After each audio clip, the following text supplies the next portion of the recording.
The night before my medical school interview, my sister poured a bottle of bleach all over my only professional blazer. When I showed my parents the ruined fabric, they rolled their eyes, told me to stop making a scene, and ordered me to wear it anyway. So I did exactly what they asked. I walked into the most prestigious medical institution in Atlanta wearing a destroyed jacket, but when the dean of admissions looked at the bleached lining of my coat, then down at my application file, all the color drained from his face. He stood up, his hands shaking, and whispered, "Wait, you are her. I am Zariah, 24 years old, and right now I am sitting in the living room of my penthouse, looking out over the Atlanta skyline. It is a long way up from the basement room my parents forced me into. They thought ruining my clothes would ruin my future, but they had no idea that their petty act of jealousy was about to unlock a $12 million secret they had kept hidden from me my entire life. Before I continue this story, let me know where you are watching from in the comments below. Hit like and subscribe if you have ever had your family try to sabotage your success only for it to backfire on them completely. I want you to picture the scene in that interview room. Dean Sterling was a man who intimidated everyone. He sat behind a massive mahogany desk, adjusting his glasses as I walked in. I knew how I looked. The dark blue fabric of my blazer was violently scarred with jagged white chemical stains. It looked like an act of vandalism because it was. I sat in the leather chair opposite him, keeping my posture perfectly straight, refusing to show a single ounce of shame. My parents, Vivian and Marcus, along with my older sister Chloe, expected me to cancel the interview. They expected me to cry, to break down, and to stay home so I would not overshadow my brother-in-law Trevor, who was currently failing to secure funding for his fake medical device startup. But I refused to give them the satisfaction. Dr. Sterling looked at me with clear disdain at first. He asked me why I would show up to an interview for one of the most competitive medical programs in the country looking like I had crawled out of a dumpster. I maintained eye contact and told him it was the only blazer I owned, and I was not going to let an unfortunate laundry accident stand in the way of my medical career. He scoffed and leaned forward to examine the damage more closely. That was when his eyes caught something. When Chloe poured the bleach, the harsh chemicals ate through the outer navy layer and dissolved the inner lining. Exposed underneath that lining was a small embroidered crest, a family crest that had been sewn deep into the vintage jacket. I had found the blazer hidden away in a storage box at home years ago, assuming it was just old clothing. Dr. Sterling stared at the exposed embroidery, completely ignoring my resume. He asked me to take the jacket off. I hesitated, but he insisted. He traced his fingers over the intricate stitching of the crest. Then he scrambled to open my file, his eyes darting between the crest and my full legal name, Zariah Jefferson Ross. The air in the room shifted instantly. The condescension in his voice vanished, replaced by an overwhelming sense of shock and reverence. He looked up at me, his professional mask entirely gone. He asked me if I knew who originally owned this blazer. I told him I did not. He slowly sat back down, taking a deep breath before revealing a truth that would destroy my parents' perfect little empire. He told me that blazer belonged to Dr. Isaiah Jefferson, a pioneer in cardiovascular surgery and one of the most prominent African-American medical inventors in history. And more importantly, he was my late grandfather. Dr. Sterling looked me dead in the eye and asked the question that changed my life. Why are you wearing ruined clothes to beg for a spot in a school that your family practically built when you are the sole heir to a $12 million medical trust? To understand how I ended up sitting in that prestigious office listening to a $12 million revelation, you have to look at what happened exactly 14 hours earlier. It was a humid Thursday evening at my parents' sprawling estate in Buckhead. I was in the laundry room carefully steaming the navy blazer I had bought from a thrift store. It was the only piece of professional clothing I owned that fit me perfectly. I was focused, nervous, and determined to ace my medical school interview. Then the door swung open. My older sister Chloe marched in holding a large plastic bottle of industrial bleach. She was wearing her designer silk pajamas, looking effortlessly flawless as always. Behind her stood her husband, Trevor. Trevor was the golden son-in-law, a white tech bro who had convinced my parents to back his supposedly revolutionary medical device startup. The problem was that his startup was built on smoke and mirrors, and it was failing miserably. Just that morning, the exact same medical institution I was interviewing for had formally rejected Trevor's pitch for a $2 million research grant. The board had seen right through his lack of actual medical expertise. His ego was profoundly bruised, and Chloe, being the devoted enabler she was, needed someone to punish, to make her husband feel powerful again. "You are really going to wear that cheap rag tomorrow," Chloe sneered, leaning against the washing machine. Trevor crossed his arms, glaring at me like my very existence was a personal insult to his pride. He muttered that it was humiliating enough that the medical board had laughed at his proposal, but now his sister-in-law was going to walk into their offices begging for a diversity scholarship. Before I could even defend my hard work, Chloe unscrewed the cap of the bleach bottle. She looked me right in the eye, gave a sickly sweet smile, and upended the entire bottle directly over my blazer. The harsh chemical smell burned my eyes instantly. The dark blue fabric hissed and turned a violent patchy orange as the liquid ate through the material. I stood completely frozen, staring at the ruined garment. "What is wrong with you?" I finally managed to say, my voice trembling with rage. Chloe just laughed and tossed the empty bottle onto the floor. She told me she was doing me a favor, that I needed to learn my place and stop trying to embarrass the family with my unrealistic ambitions. The loud commotion drew my parents downstairs. My mother Vivian walked in first, her heels clicking sharply against the tile, followed closely by my father Marcus. I pointed at the ruined blazer and told them exactly what Chloe had just done, maliciously and intentionally. I expected outrage. I expected them to finally discipline their golden child for crossing a massive line. Instead, my mother let out a heavy sigh, acting as if my ruined future was merely a slight inconvenience to her peaceful evening. "Zaria, please lower your voice," my mother demanded, waving her hand dismissively. "Trevor is under an immense amount of stress right now. His company just faced a major financial setback today, and you are being incredibly selfish by causing a scene in our home." My father stepped up beside Trevor, placing a supportive hand on his son-in-law's shoulder. He looked at me with pure disgust. "Your sister made a simple mistake while doing the laundry," my father lied effortlessly. "Put on something else tomorrow or cancel the interview entirely. We are not going to tolerate your dramatic outbursts tonight." I looked at the four of them standing together. My father, who cared more about validating a failed white entrepreneur than supporting his own flesh and blood. My mother, who viewed my potential success as a direct threat to her perfect family narrative. Chloe, who thrived on my misery. And Trevor, who smirked from behind them, enjoying the unearned power he held in a house he did not even build. They wanted me to break down. They wanted me to scream, to cry, and to ultimately submit to their control. I did not give them a single tear. I calmly reached into the sink and picked up the dripping chemical-soaked blazer. The fabric burned my bare hands, but I did not flinch. I looked my mother dead in the eyes and told her I would not be canceling anything. I walked past them, my posture rigid, leaving a trail of bleach drops on their expensive hardwood floors. I walked out the front door into the dark Atlanta night, holding the ruined jacket like a shield. I did not know yet about the $12 million or the stolen legacy waiting for me. I just knew I was going to use their sabotage to burn their entire empire to the ground. The morning of the interview, I did not try to hide the damage. I put on a crisp white button-down shirt and slipped the ruined blazer over my shoulders. The stark white chemical burns slashed across the dark navy fabric like violent streaks of lightning. The material was stiff and smelled faintly of chlorine, but I wore it like armor.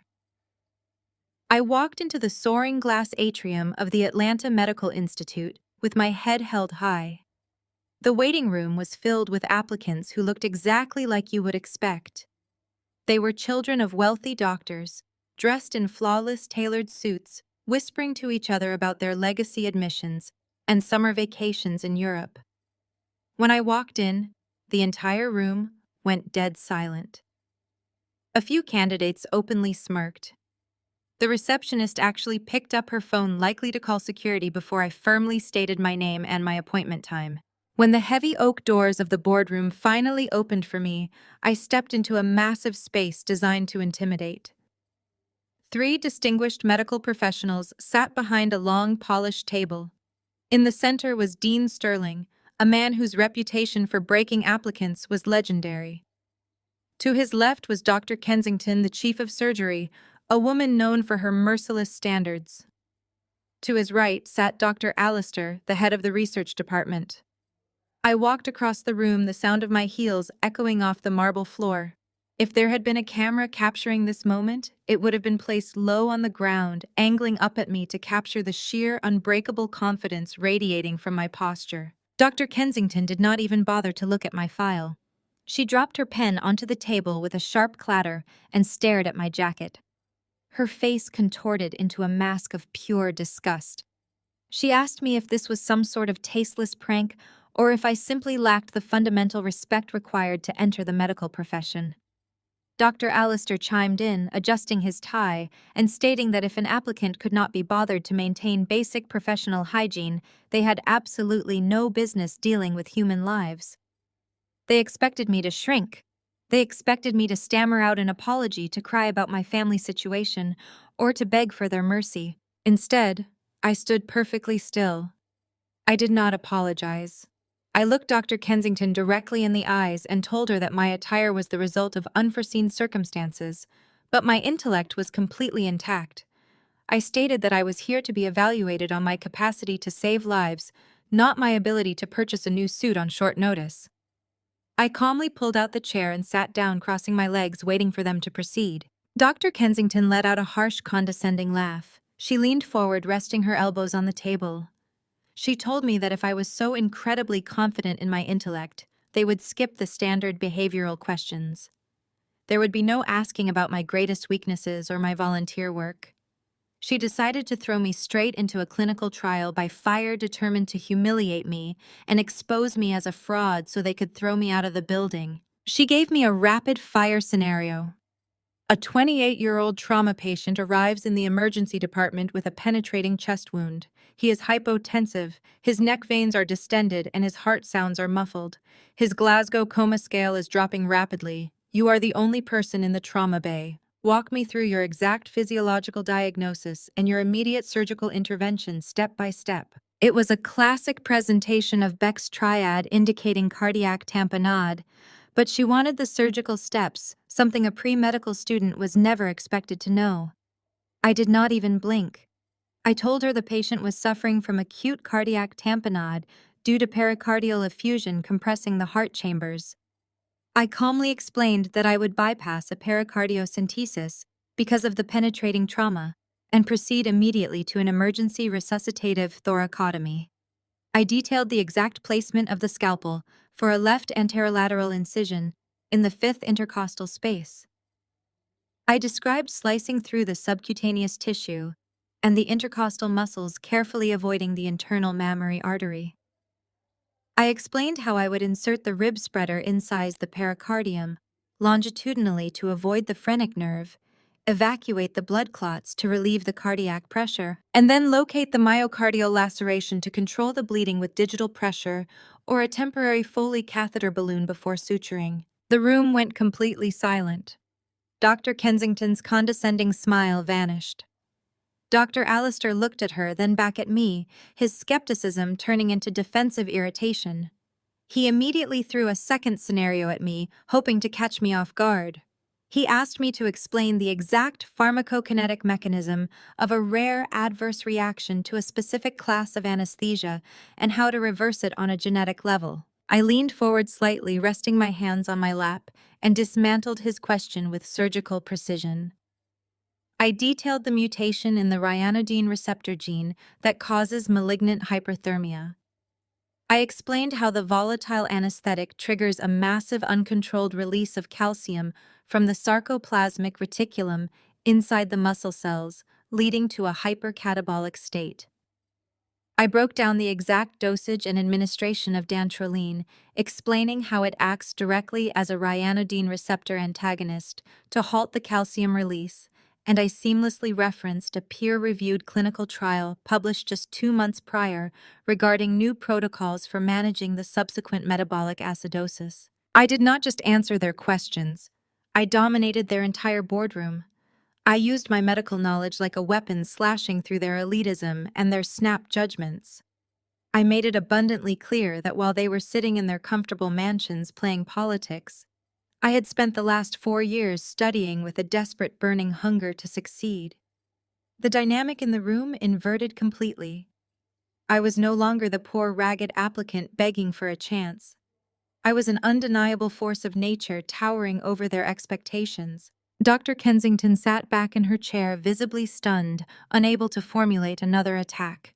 Dr. Allister stared at my application file as if it had suddenly caught fire. He could not comprehend how someone outside of their privileged circle possessed this level of elite medical comprehension. They had tried to break me, using the very science they dedicated their lives to, and I had used it to completely silence them. Through this entire intense exchange, Dean Sterling had not said a single word. He had been sitting in the center of the panel, his hands steepled in front of him, watching me with an intensity that made the hair on the back of my neck stand up. He was not looking at my face anymore. As the harsh fluorescent lights of the boardroom hit the chemical burns on my jacket, the dissolved navy fabric parted slightly, revealing the inner lining I had never paid attention to. Dean Sterling leaned forward slowly. His eyes were fixated on the small, intricate crest embroidered directly over my heart, a crest that had been hidden by the dark wool until Chloe poured bleach all over it. The room was so quiet I could hear the ticking of the wall clock. The contempt that had filled the air just moments ago was entirely gone, replaced by a suffocating heavy tension. The dean finally reached out and pulled my application file toward him, looking down at my last name, and the true power shift of the morning was about to begin. Dean Sterling did not speak immediately.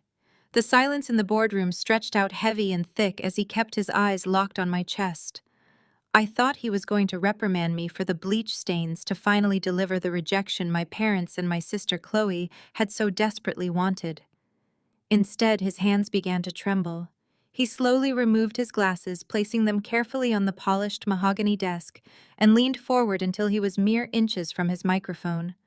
When he finally spoke, his voice was barely more than a hoarse whisper. He asked me exactly where I had found the jacket I was wearing. I kept my posture rigid, refusing to let him see any confusion. I told him the truth. I explained that I had found it years ago in a dusty storage box in my parents' basement, packed away beneath old winter coats and discarded household items.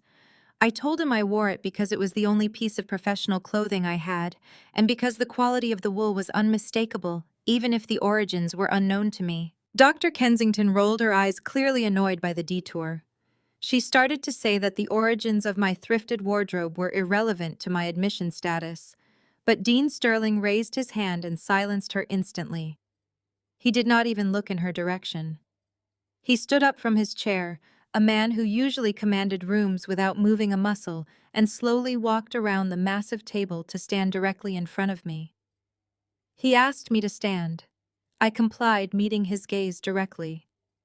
He reached out his hand, hovering just millimeters away from the ruined fabric where the bleach had dissolved the navy wool. He was staring at the small emblem woven into the inner lining. It was a caduceus intertwined with the roots of a sprawling oak tree, stitched in a very specific faded gold thread. For my entire life, I had not even known it was there. The dark outer layer of the jacket had completely concealed it until Chloe decided to pour industrial chemicals over my shoulder. Dean Sterling looked up at me, his eyes searching my face with an intensity that made the room feel incredibly small. He asked me to state my full legal name for the record. I told him my name was Zariah Jefferson Ross. Dr. Allister sighed heavily from the table, muttering that my name was already on the file and they were wasting valuable clinical evaluation time. Dean Sterling snapped his head toward his colleagues, his voice suddenly booming with a fierce protective authority that echoed off the marble walls. He asked them if they were completely blind. He asked them if they had any idea who was sitting in front of them, being subjected to their arrogant interrogations. He pointed a shaking finger at the gold crest on my chest. He told Dr. Kensington and Dr. Allister that the emblem was not a generic brand logo. It was a custom family crest commissioned by the founders of the Vanguard Surgical Society, an elite historically black medical coalition that had broken the color barrier in Southern hospitals decades ago. He turned back to me, his voice softening into a tone of absolute reverence. He told me that this specific crest woven with that exact gold thread belonged to only one man, Dr. Isaiah Jefferson. The name hit me like a physical blow. Isaiah Jefferson was my grandfather on my mother's side. Growing up, my mother Vivian and my father Marcus had painted a very specific, very ugly picture of the man. They told me he was a bitter, difficult person who chased unrealistic dreams and ultimately left the family with nothing but unpaid debts and a tarnished reputation. Whenever I expressed an interest in science or medicine, as a child Vivian would quickly shut me down, warning me not to end up like the disgrace of the family. They made his name a taboo subject in our household, a cautionary tale used to keep me compliant and subservient to their own narratives. But as I stood in that boardroom, Dean Sterling began to dismantle 24 years of my parents' calculated lies. He told me that Dr. Isaiah Jefferson was not a failure. He was an absolute titan of cardiovascular surgery. He was a pioneer who faced down the darkest, most oppressive days of segregation in the medical field and carved out an empire through sheer, undeniable brilliance. Dean Sterling explained that my grandfather had invented a revolutionary cardiac bypass valve in the late 80s, a device that completely altered the survival rates of open-heart surgeries worldwide. I felt the blood roaring in my ears. My mind raced back to the dinner conversations at my parents' house, to the way Trevor, my white brother-in-law, would sit at the head of our table, bragging about his mediocre medical startup. I thought about how Vivian and Marcus would praise Trevor as the savior of the family, the brilliant innovator who was going to put our name on the map. They had worshipped a fraud, while systematically erasing the legacy of a genuine medical pioneer who shared my exact bloodline. Dr. Kensington and Dr. Allister were utterly speechless. The arrogance had entirely drained from their faces, replaced by a profound, terrified realization of how they had just treated medical royalty. Dr. Kensington tried to backpedal immediately. She stammered out an apology, suddenly praising my flawless answer regarding the cardiac tamponade procedure, claiming she knew I had exceptional lineage the moment I started speaking. I ignored her completely. My eyes remained locked on the dean. Dean Sterling looked at the jagged white bleach stains ruining the dark fabric. The anger in his eyes was palpable. He was not looking at a ruined piece of clothing anymore. He was looking at the desecration of a historical artifact, a piece of living history that belonged to a man he clearly viewed as a legend. He asked me, his voice dangerously quiet, who had done this to my grandfather's coat. I did not blink. I did not soften the truth. I told him my family did it. I told him my sister poured the bleach while my parents watched and ordered me to wear it as a punishment. The dean closed his eyes for a brief moment, absorbing the sheer malice of that act. When he opened them, the sorrow in his gaze shifted into a sharp, piercing clarity. He walked back to his desk and picked up my application file. He told me that my parents had committed a sin far greater than destroying a vintage blazer. He said they had committed a monumental theft against my identity.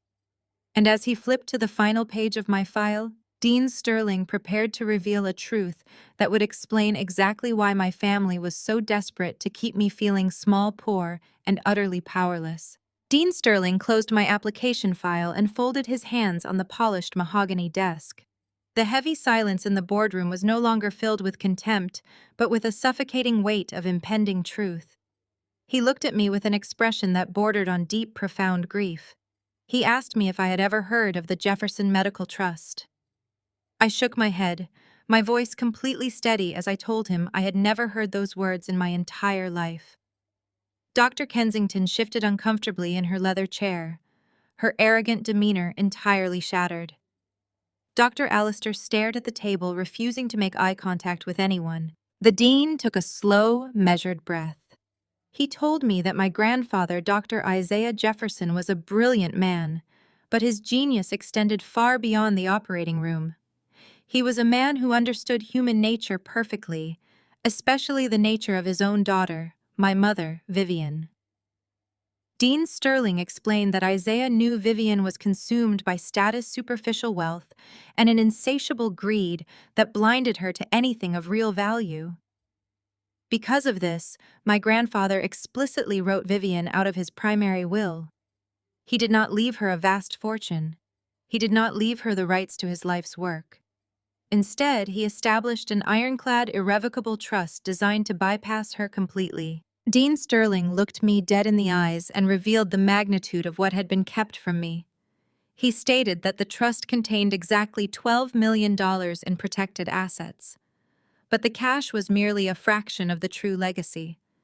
The crown jewel of the trust was the absolute exclusive intellectual property rights to the Jefferson valve, the cardiovascular device my grandfather had patented decades ago. The trust mandated that upon my 18th birthday, the sole ownership of the $12 million and all associated medical patents were to be transferred directly and exclusively to me. My heart slammed against my ribs. The air in the room suddenly felt freezing cold. For 24 years, my parents had force-fed me a completely different narrative.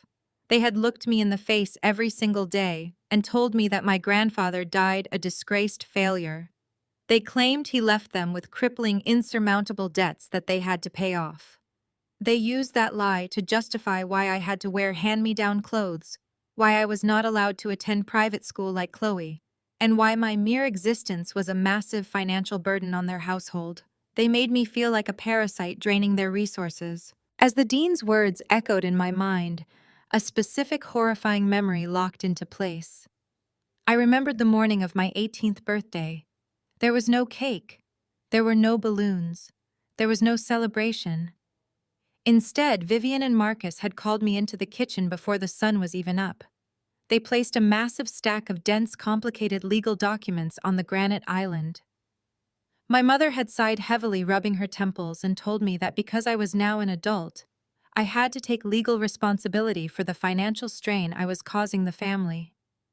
They told me the paperwork was a combination of liability waivers for my health insurance and co-signer agreements for community college loans. They said if I did not sign them, they would have no choice but to kick me out onto the street because they could no longer afford to feed me. I remembered crying at that kitchen table. I remembered feeling a crushing, suffocating guilt for simply being alive. My hands had shaken so badly that I could barely hold the pen, but I signed every single page they put in front of me. Sitting in the boardroom, the devastating reality washed over me. I had not been signing student loan agreements. I had been signing away my $12 million birthright. They had weaponized my guilt to trick a terrified teenager into transferring the administrative control of my grandfather's empire directly into their hands. They had stolen my identity, my legacy, and my future, all while demanding I thank them for keeping a roof over my head. The sadness and the betrayal I felt morphed instantly. The familiar heavy weight of being an unloved, unwanted daughter evaporated. It burned away, replaced by a cold, terrifying, and absolute clarity. The puzzle pieces were rapidly snapping together, forming a picture of pure, calculated fraud.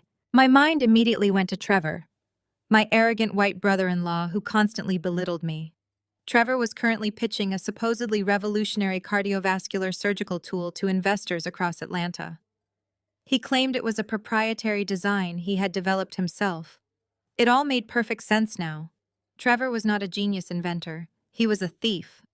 My parents had stolen my grandfather's patent, and they were attempting to launder it through Trevor's fake tech startup.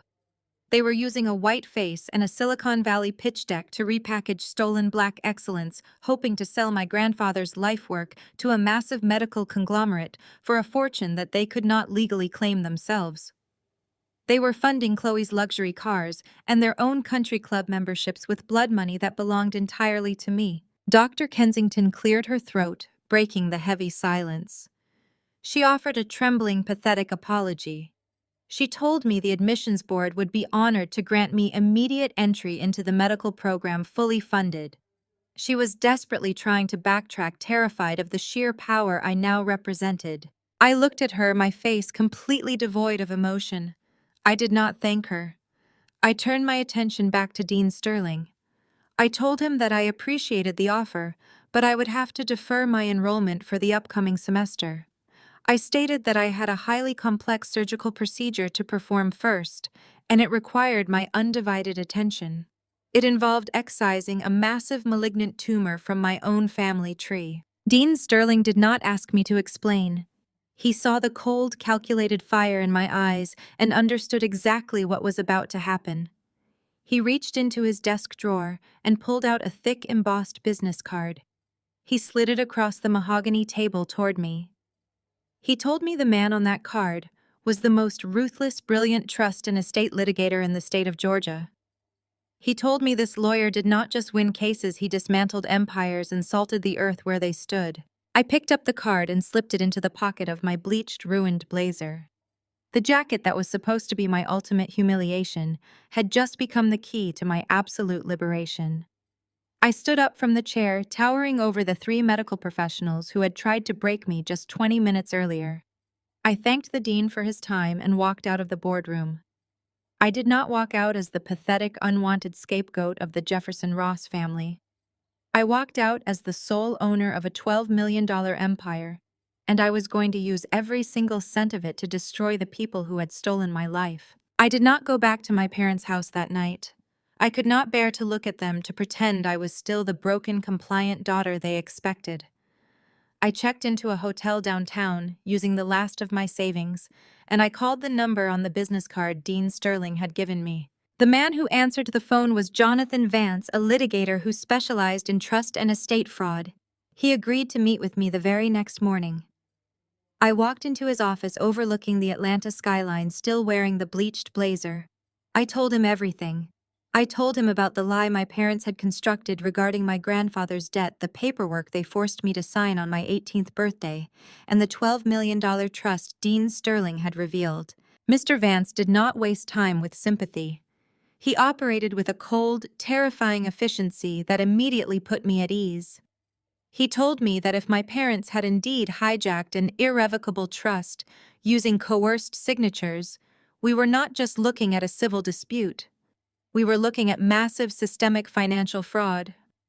He required authorization to launch a full forensic audit into the Jefferson Medical Trust, and I signed the necessary paperwork immediately this time, knowing exactly what I was agreeing to. For the next 3 weeks, I lived a double life. To my family, I was still the obedient scapegoat. I returned to my parents' house, apologizing for my dramatic exit on the night of the interview, claiming the stress had gotten to me. Vivian and Marcus accepted my apology with their usual condescension, reminding me that I needed to learn to control my emotions if I ever wanted to amount to anything. Chloe smirked, assuming she had successfully crushed my spirit. Trevor, my arrogant white brother-in-law, barely acknowledged my return, too focused on preparing for a massive investor gala for his medical device startup. They had no idea that while they were busy playing their roles, Mr. Vance was systematically dismantling their financial facade. The preliminary findings from the forensic audit were staggering. Mr. Vance called me into his office and presented the data. My parents had not just taken control of the trust, they had been treating it like a personal slush fund for the past 6 years. He showed me the bank transfers. The down payment for Chloe and Trevor's lavish new home in the affluent suburbs had been wired directly from one of the trust's subsidiary accounts. The expensive country club memberships, Vivian's designer wardrobe, Marcus's sudden influx of capital for his own failing business ventures. It was all funded by the $12 million my grandfather had intended for me. They had created a complex web of shell companies and offshore accounts to siphon the money, assuming I would never be smart enough or brave enough to challenge them. But the stolen cash was not even the most damning revelation. Mr. Vance slid a thick folder across the desk. It contained the intellectual property filings for Trevor's startup Vanguard Innovations. I opened the folder and felt a sickening jolt of realization. The flagship product Trevor was pitching to investors, the supposedly revolutionary cardiovascular tool that was going to make him a billionaire, was an almost exact replica of the Jefferson valve. Trevor had not invented anything. My parents had handed him my grandfather's patented designs. They had deliberately obscured the origins, tweaking minor, inconsequential details to bypass immediate patent infringement flags. But the core technology, the genius of the device, belonged entirely to Dr. Isaiah Jefferson. And legally, it belonged entirely to me. Mr. Vance explained the magnitude of their crime. They were not just stealing money, they were attempting to sell stolen intellectual property to a major medical conglomerate. If Trevor successfully secured the $50 million buyout he was currently negotiating, the funds would be laundered through his startup, effectively washing the stolen asset and leaving me with absolutely nothing. The anger I felt was no longer hot and chaotic. It was ice-cold, precise, and surgical. I asked Mr. Vance what our next move was. He told me that we had enough evidence to file a massive lawsuit, but a protracted legal battle would give them time to hide assets and spin a narrative. He suggested we needed a checkmate, a public undeniable exposure that would freeze their assets instantly and destroy Trevor's fraudulent company before the buyout could be finalized. I looked at the intellectual property filings. I realized that to orchestrate a perfect collapse, I needed access to Trevor's internal corporate data. I needed the final unredacted contracts he was preparing for the buyout. I needed to know exactly who he was selling my grandfather's legacy to, and I needed to intercept it from the inside. I told Mr. Vance I was going to get him the final piece of the puzzle. I was going to infiltrate Vanguard Innovations. I pulled my beat-up sedan past the wrought iron gates of my parents' Buckhead estate and immediately saw that the driveway was lined with luxury vehicles. Valets in crisp white shirts were frantically rushing to park a parade of Mercedes Porsches and Teslas. I parked my own car far down the street out of sight and walked up the long, manicured pathway. Music drifted through the open French doors, accompanied by the distinct rhythmic clinking of crystal champagne flutes and the loud, arrogant laughter of Atlanta's elite. My parents were not just throwing a dinner party, they were hosting a high-stakes investor gala for Vanguard Innovations. I stepped through the heavy front doors and was immediately hit by the sheer scale of their hypocrisy. The foyer was adorned with massive floral arrangements that easily cost thousands of dollars.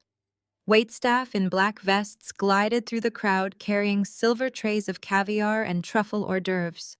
I stood near the entryway watching the people who had stolen my future use my money to fund their opulent lifestyle. Every silk drape, every expensive bottle of wine, every flashing diamond in this room had been paid for by the genius of Dr. Isaiah Jefferson. My mother Vivian spotted me almost instantly. She broke away from a group of wealthy socialites, her face tightening into a mask of pure irritation as she marched toward me. She was wearing a stunning emerald green gown and a diamond necklace that caught the light with every step. I looked at that necklace and calculated exactly how much of my trust fund she had siphoned to wrap those stones around her neck. Vivian grabbed my arm, her manicured nails digging into my skin, and pulled me into the shadow of the hallway. She hissed at me, demanding to know where I had been and why I was showing up in the middle of Trevor's crucial fundraising event. She told me that tonight was the most important night of Chloe's life and warned me not to do anything to embarrass the family. I kept my face entirely blank. I looked down at her hand on my arm, then back up to her eyes and softly apologized. I played the role she expected perfectly. I told her I was just tired from working temporary jobs and promised I would stay out of the way. Satisfied that she had subdued me, Vivian released my arm, smoothed down her gown, and told me to grab a tray from the caterers if I insisted on standing around. I did not grab a tray. I moved silently through the crowd, blending into the background, watching my family perform their grand illusion. My father Marcus was holding court near the grand staircase, swirling a glass of bourbon. He was boasting to a group of venture capitalists about his brilliant son-in-law, claiming that Trevor was the next great visionary in cardiovascular technology. Chloe stood nearby, dripping in expensive jewelry, nodding along and playing the role of the devoted wealthy wife. She looked incredibly smug, completely convinced of her own superiority. Then the music faded, and my father tapped his glass with a silver spoon. He called the room to attention, his voice booming with artificial warmth. He welcomed the investors, thanking them for coming to witness the dawn of a new era in medical technology. With a sweeping gesture, he introduced the CEO of Vanguard Innovations, Trevor. Trevor stepped onto the landing of the staircase, a charismatic, perfectly practiced smile on his face. He was wearing a tailored suit that cost more than my entire college tuition. A massive flat-screen monitor had been set up behind him in the living room, displaying the sleek, modern logo of his fake startup. Trevor began his pitch. He spoke with the unearned confidence of a mediocre white man who had been handed the keys to a kingdom he did not build.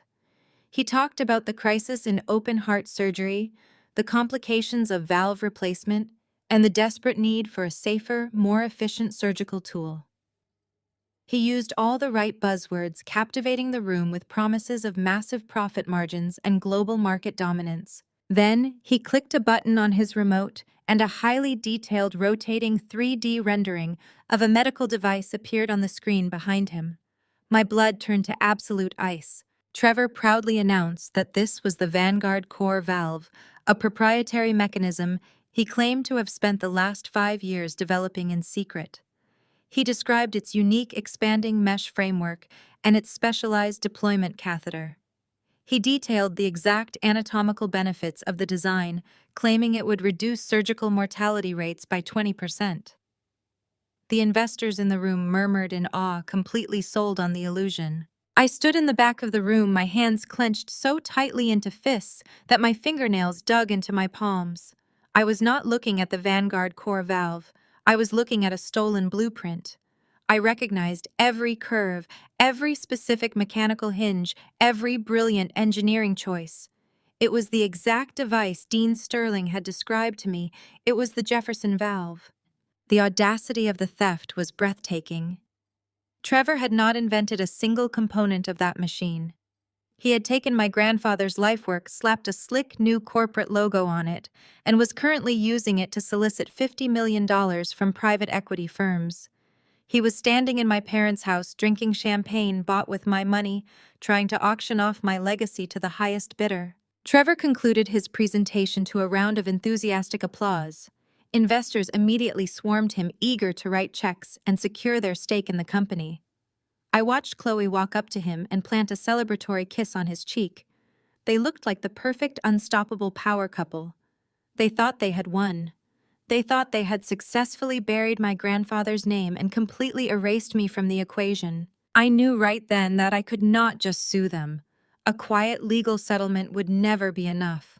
I needed to let Trevor climb to the very top of his fraudulent pedestal. I needed him to sign the contracts to gather the media to believe he had secured the $50 million buyout. And then I was going to cut the foundation right out from under him and let him fall. I waited for the initial rush of investors to clear before I made my move. I walked directly up to Trevor and Chloe. When Chloe saw me, her triumphant smile twisted into a sneer.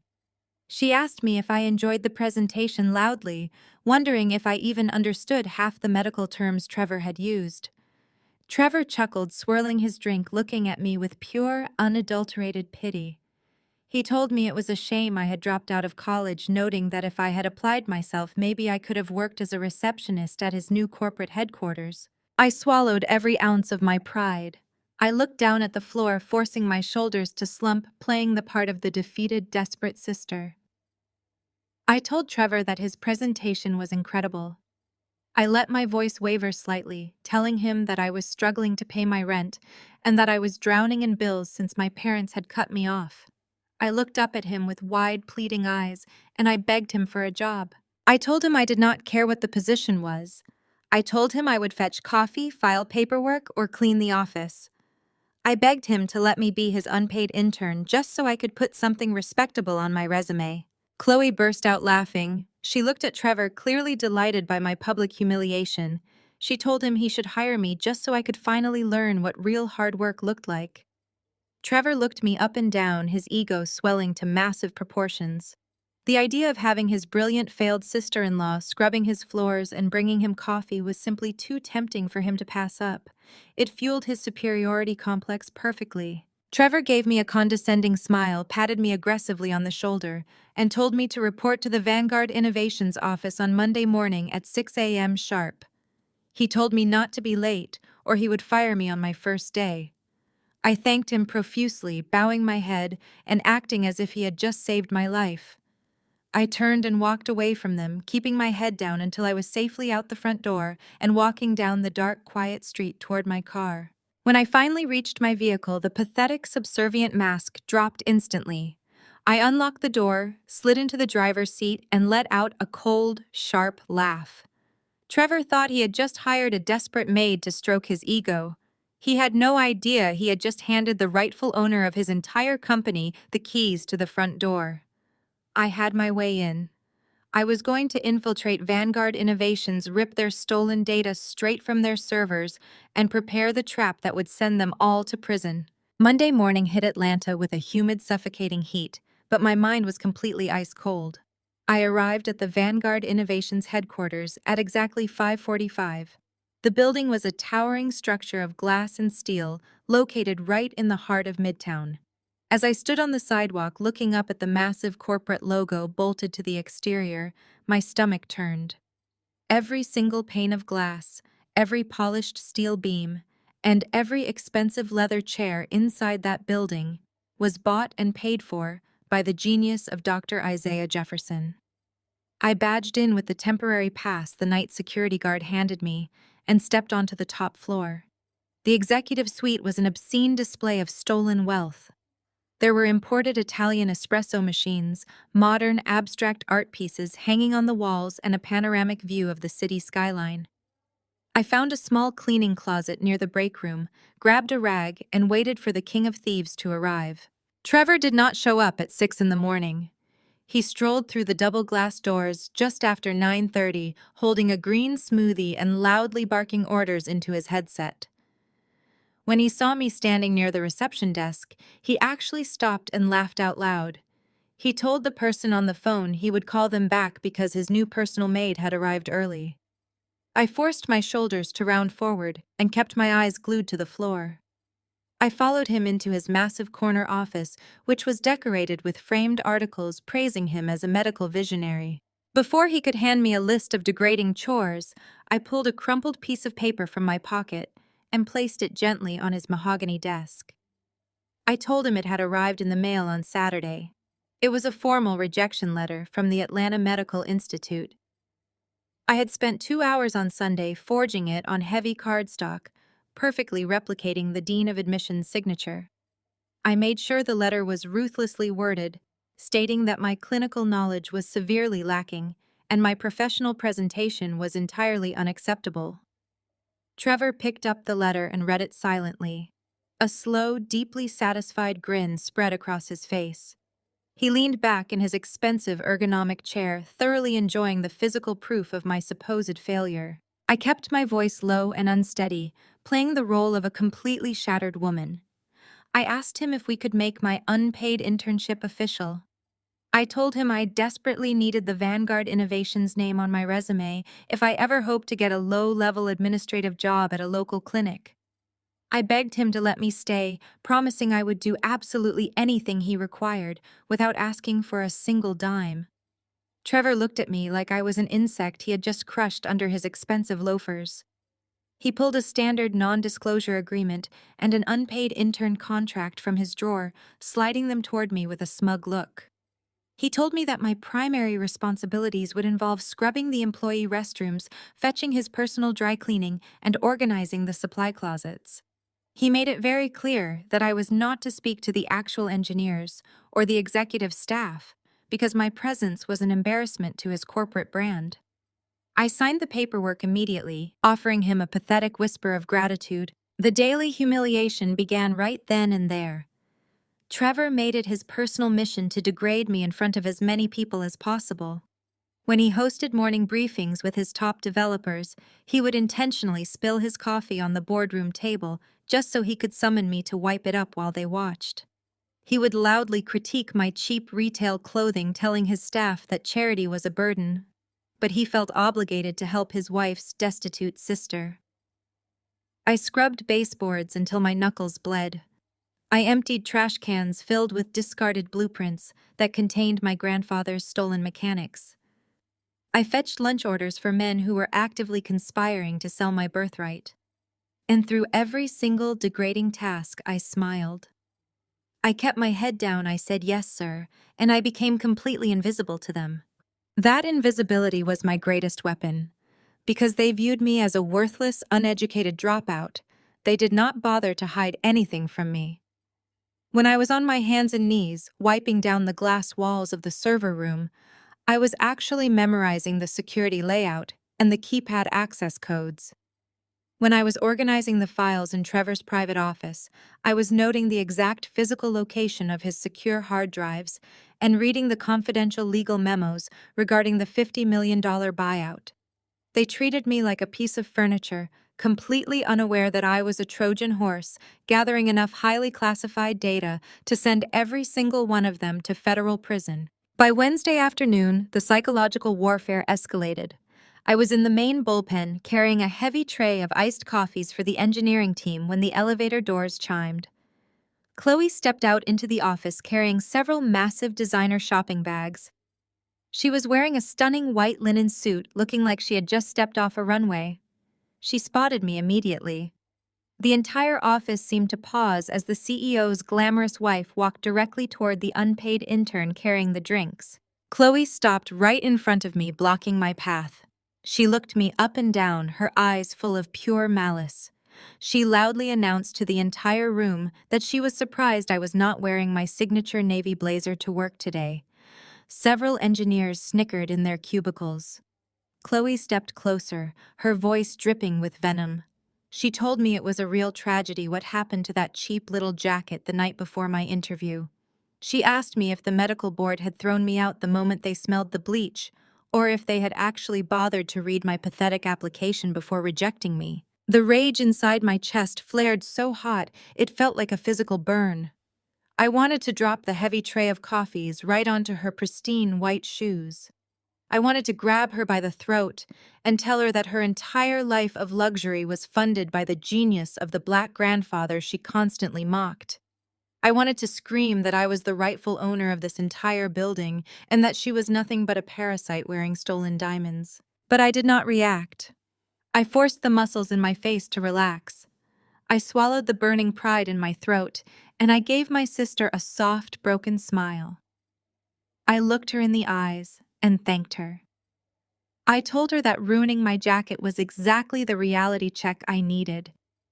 I said I finally realized I was never smart enough to be a doctor, and I was just incredibly grateful that she and Trevor were kind enough to let me clean their floors. Chloe's eyes widened slightly, genuinely surprised by my total submission.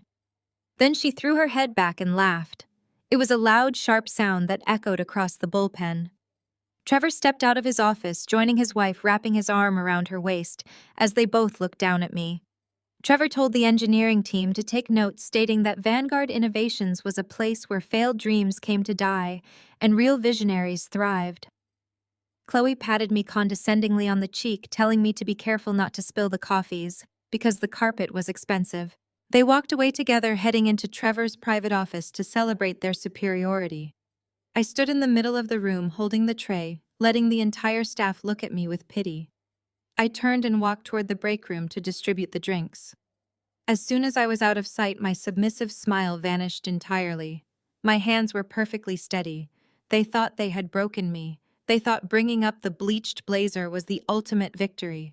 They had no idea that while Trevor was busy showing off for his wife, he had left his primary workstation completely unlocked and unattended. I set the tray down on the counter. I pulled a small encrypted flash drive from the pocket of my cheap trousers. I had exactly 3 minutes while they were distracted in the executive suite.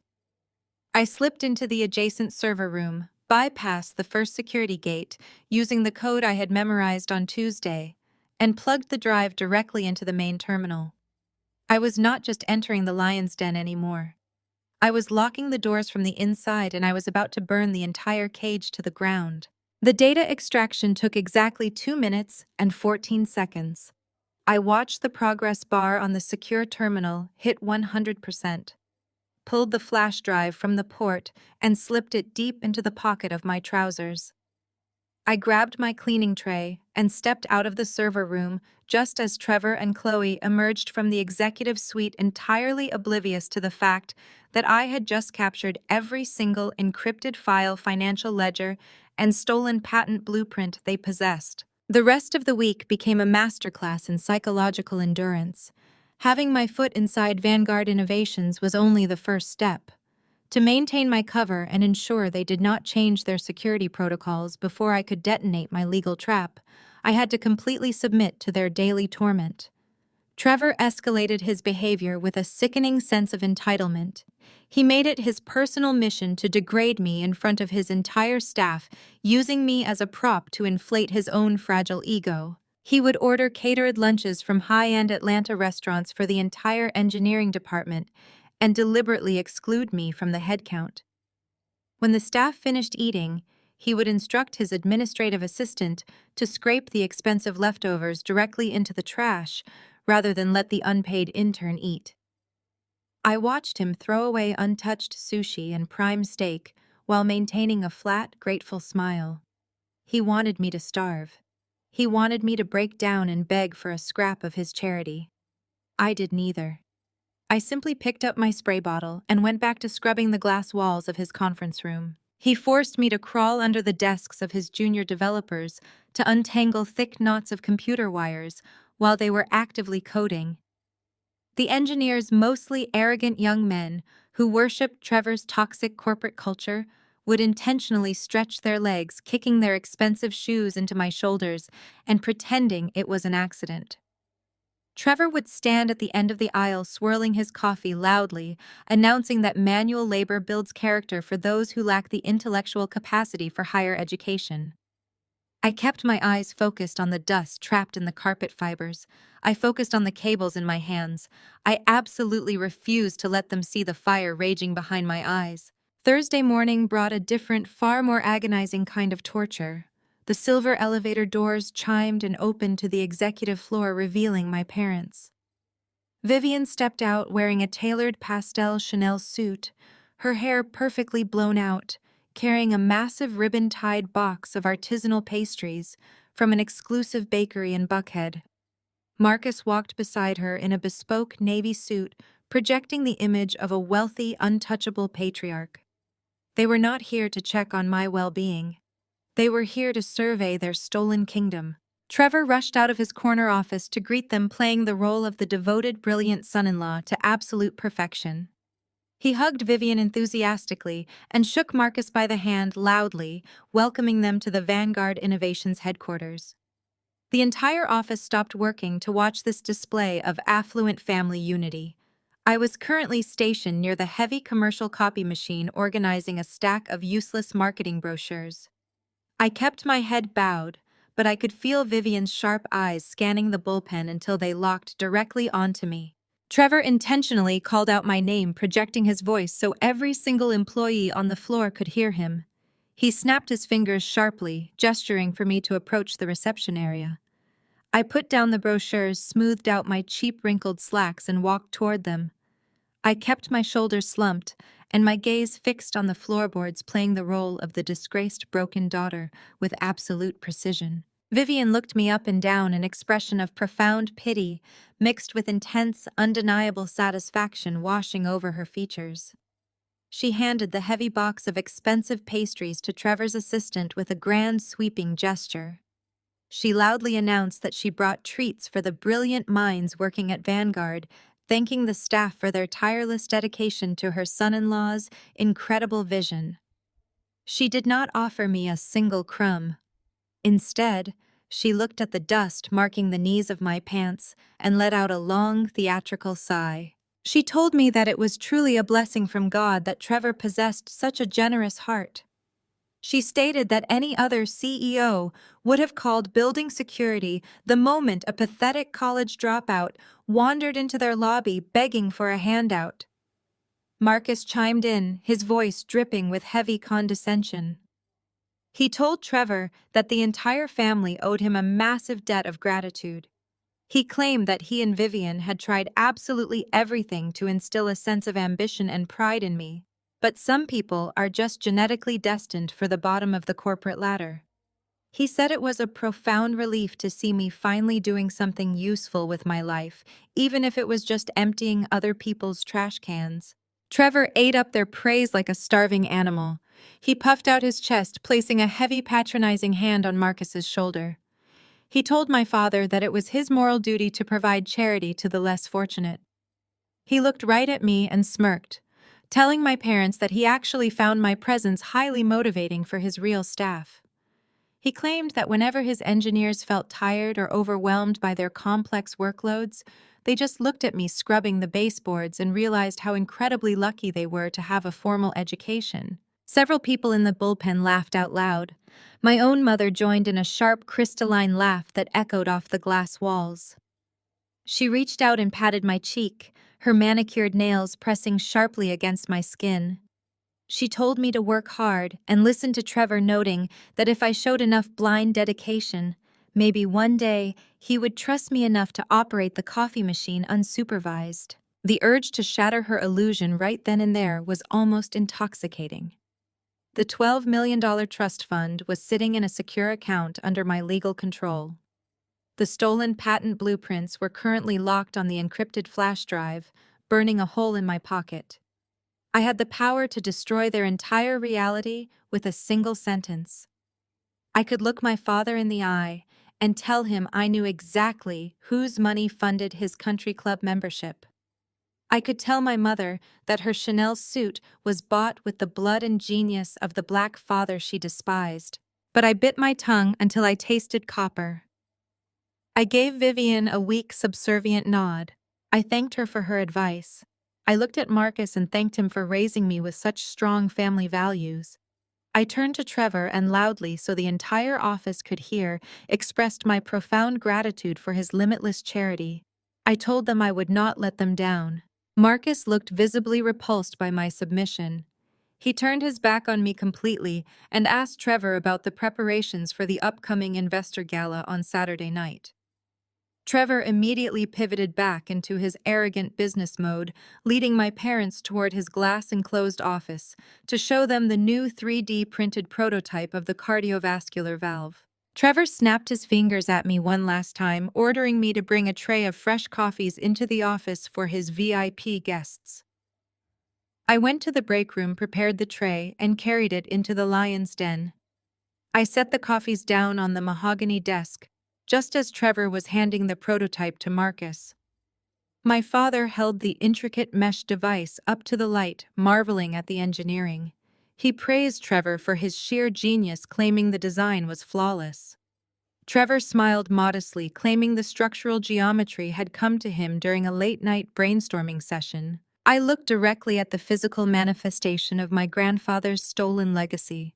I recognized the specific strut design my grandfather had meticulously drawn in his private journals decades ago. The sickening reality of their shared psychotic delusion hung heavy in the room. They had told this lie so many times they actually believed it themselves. Trevor casually dismissed me, pointing toward the door and telling me to go clean the restrooms before the afternoon meetings. I did not hesitate. I turned and walked away from my parents. As I knelt on the cold tile floor of the employee restroom, listening to the muffled sounds of my family celebrating their impending wealth just down the hall, a cold, genuine smile spread across my face. Let them laugh. Let them wear their stolen diamonds and bask in their fake glory. They were planning a massive celebration for Saturday night, completely unaware that I was currently finalizing the guest list for their funeral. Friday morning arrived with a frantic electric energy coursing through the Vanguard Innovations headquarters. The $50 million investor gala was exactly 36 hours away, and Trevor was driving his staff into the ground. He paced the bullpen like a dictator, barking orders at exhausted engineers and demanding that every single piece of marketing material be absolutely flawless. I pushed my gray plastic cleaning cart down the center aisle, keeping my head bowed as developers rushed past me. I was practically invisible, just another piece of the office machinery completely ignored by the men who were about to become incredibly wealthy off my stolen legacy. Trevor snapped his fingers at me from the doorway of the executive suite. He ordered me to prepare 3 pots of artisanal pour-over coffee and deliver them to the main conference room. He was calling a mandatory all-hands meeting to run through his final pitch presentation. He looked at my worn cleaning uniform and sneered, telling me that once the coffee was delivered, I was to remain in the break room and polish the catered silverware until my fingers cramped. He made it explicitly clear that he did not want my depressing presence ruining the victorious atmosphere of his meeting. I gave him a weak, obedient nod and scurried toward the kitchen. As soon as the heavy glass doors of the conference room clicked shut behind the last engineer, the subservient posture vanished from my body. I set the silver polishing cloth down on the granite counter. Through the frosted glass of the break room, I could see the silhouette of Trevor standing at the head of the conference table, his arms waving grandly as he began his speech. I had exactly 45 minutes. I slipped out the back door of the kitchen and moved silently down the executive hallway. My target was not the main server room this time.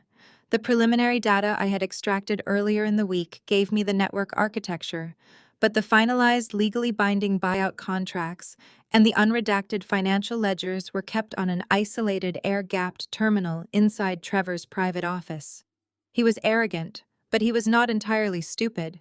He knew the paper trail of his fraud was a massive liability, so he kept the most damning evidence physically separated from the company network. I unlocked his office door using the master keycard I had cloned 2 days prior from the distracted head of security. I stepped inside and locked the door behind me, instantly enveloped in the quiet luxury of Trevor's stolen empire. His desk was massive, carved from solid mahogany, but my focus was entirely on the sleek black terminal sitting in the corner of the room. If a camera were following me right now, it would be a tight, continuous tracking shot, moving in perfect synchronization with my hands. The lens would glide smoothly alongside my fingers as they danced across the mechanical keyboard. I did not hesitate. I bypassed the standard login screen, using a backdoor exploit I had coded myself late last night. The terminal screen flickered from black to a stark, blinding white as I gained root access. The tracking shot would push in closer, capturing the rapid reflection of scrolling text in my eyes. I navigated through his hidden directories, my heart pounding a steady, relentless rhythm against my ribs. I found the financial folder first. I opened the master ledger, and the sheer scale of their embezzlement stared back at me. I was looking at a meticulously detailed roadmap of my own stolen $12 million. There were dozens of shell companies with generic names registered in Delaware and the Cayman Islands. I traced the wire transfers line by line. I saw the exact dates Vivian and Marcus had authorized massive withdrawals from my grandfather's trust, funneling the money directly into Vanguard's operating accounts under the guise of anonymous angel investments. They had essentially funded Trevor's fake company with my inheritance, creating a perfect loop of fraudulent capital. I hit the execution command, and the progress bar appeared on the screen, rapidly copying the ledgers to my encrypted drive. The camera would pan slightly following my right hand as I clicked into the next folder. This one was labeled Intellectual Property Transfer. I opened the primary document, and the breath caught in my throat. It was a formal deed of assignment officially transferring the exclusive patent rights of the cardiovascular valve from Dr. Isaiah Jefferson directly to Trevor's holding company. I scrolled to the bottom of the document and felt a sickening wave of pure rage. There on the signature line was my grandfather's name. It was a flawless forgery backdated to a month before his death. They had literally stolen the ink from a dead man's pen. Next to it was the signature of a corrupt notary public someone my parents had clearly paid off to legitimize the fraudulent transfer. Seeing my grandfather's name desecrated on that document was the final catalyst. Any lingering microscopic shred of familial obligation I might have subconsciously harbored was completely incinerated. They had not just robbed me. They had dishonored a brilliant black pioneer who had fought through decades of systemic racism to build a legacy only for it to be hijacked by a mediocre white man who wanted to play tech billionaire. I initiated the download for the forged intellectual property documents, my fingers flying across the keys with lethal precision. The tracking shot would capture the final critical moments as I located the buyout agreement. It was a massive 50-page contract drafted by a top-tier corporate law firm. A major international health conglomerate was officially offering $50 million to acquire Vanguard Innovations, fully contingent on Trevor holding the undisputed rights to the valve technology. The signing ceremony was scheduled for the climax of the gala tomorrow night. Trevor was planning to put his pen to paper in front of the local press, sealing his victory and washing the stolen money forever. The download progress bar hit 98%, 99, 100. The transfer complete notification flashed in green text. I safely ejected the flash drive and pulled it from the terminal. The heavy metal of the casing felt warm in my palm. It was no longer just a digital storage device. It was a loaded weapon packed with enough radioactive evidence to secure federal indictments for every single person who had participated in this conspiracy. Suddenly, the sharp sound of a heavy door opening echoed down the hallway outside. The all-hands meeting was breaking early. I heard the muffled, arrogant laughter of Trevor approaching his office, flanked by his senior engineers. I moved with absolute terrifying efficiency. I wiped the terminal history, restored the login screen, and wiped down the keyboard with the sleeve of my shirt. I sprinted silently across the plush carpet, slipping out the secondary side door that connected to the executive assistant's vestibule, just as Trevor's hand turned the brass knob of the main entrance. I quietly pulled my cleaning cart from the alcove and immediately dropped to my knees, grabbing a microfiber cloth and furiously polishing the chrome base of a hallway planter. The heavy mahogany door swung open. Trevor stepped out, still laughing at a joke one of his developers had made. He literally stepped over my legs, not even bothering to look down. He told his assistant to make sure my pathetic self was out of the building before the catering team arrived to set up for Saturday. I kept my head bowed, my hand moving in steady rhythmic circles over the chrome. I whispered a soft, obedient confirmation. I waited until his office door clicked shut again. Then I slowly sat back on my heels. I reached into the pocket of my uniform, my fingers wrapping tightly around the flash drive. The infiltration was complete. I had the financial records, I had the forged patents, I had the buyout contracts. The trap was fully constructed, the bait was set, and my family was sprinting blindly toward the edge of the cliff. I sent a single one-word text message to Jonathan Vance, secured. The execution phase was officially authorized. I drove my battered sedan back to my parents' sprawling Buckhead estate, my heart hammering a steady, victorious rhythm against my ribs. The encrypted flash drive was safely hidden inside a slit I had cut into the lining of my cheap trousers. When I pulled into the driveway, the property was already swarming with activity. Event planners, lighting technicians, and high-end caterers were rushing across the manicured lawns, setting up massive white tents and crystal fixtures for the $50 million gala tomorrow night. My parents were preparing to celebrate the greatest heist of their lives. I walked through the side service entrance, keeping my head down, planning to slip quietly into my basement bedroom. But before my hand could even touch the doorknob, I heard the sharp, unmistakable clicking of Vivian's designer heels striking the marble floor behind me. She grabbed my shoulder, her grip painfully tight, and spun me around. She did not offer a greeting. She simply ordered me to get upstairs to my father's private study immediately. She said Marcus was waiting for me, and that I was not to speak to any of the event staff on my way up. The air in the house suddenly felt incredibly heavy. I knew instantly that the dynamic had shifted. I kept my eyes fixed on the floor and followed her up the grand staircase. Marcus was sitting behind his massive oak desk, the room smelling strongly of expensive bourbon and leather. The moment I crossed the threshold, Vivian stepped inside behind me and firmly locked the heavy double doors. The loud click of the deadbolt echoed through the silent room like a gunshot. I stood in the center of the plush Persian rug waiting for them to make their move. Marcus did not yell. He did not slam his fists on the desk. He spoke with a quiet, terrifying calm that was infinitely more dangerous than rage. He told me that the security logs at Vanguard Innovations showed my keycard accessing the executive hallway during the exact time frame of Trevor's all-hands meeting. He said Trevor noticed I was lingering near his private office instead of polishing the silverware in the break room as instructed. My mind raced, but my face remained a perfect mask of confusion and fear. I knew they could not have seen the data transfer. The air-gapped terminal was completely off the grid, but they were paranoid. They were hours away from securing a $50 million buyout, and their greed was making them incredibly suspicious of any loose ends. And I was the biggest loose end in their entire fraudulent empire. Vivian stepped forward, her arms crossed tight against her chest. She told me to drop the innocent act. She said they did not care if I was trying to steal office supplies or if I was just being a lazy, incompetent maid. She stated that my erratic behavior was becoming a massive liability to the family's reputation, and they were no longer going to tolerate my unpredictable presence. Marcus opened his desk drawer and pulled out a thick stack of legal documents. He tossed them onto the polished wood, pushing them toward the edge of the desk.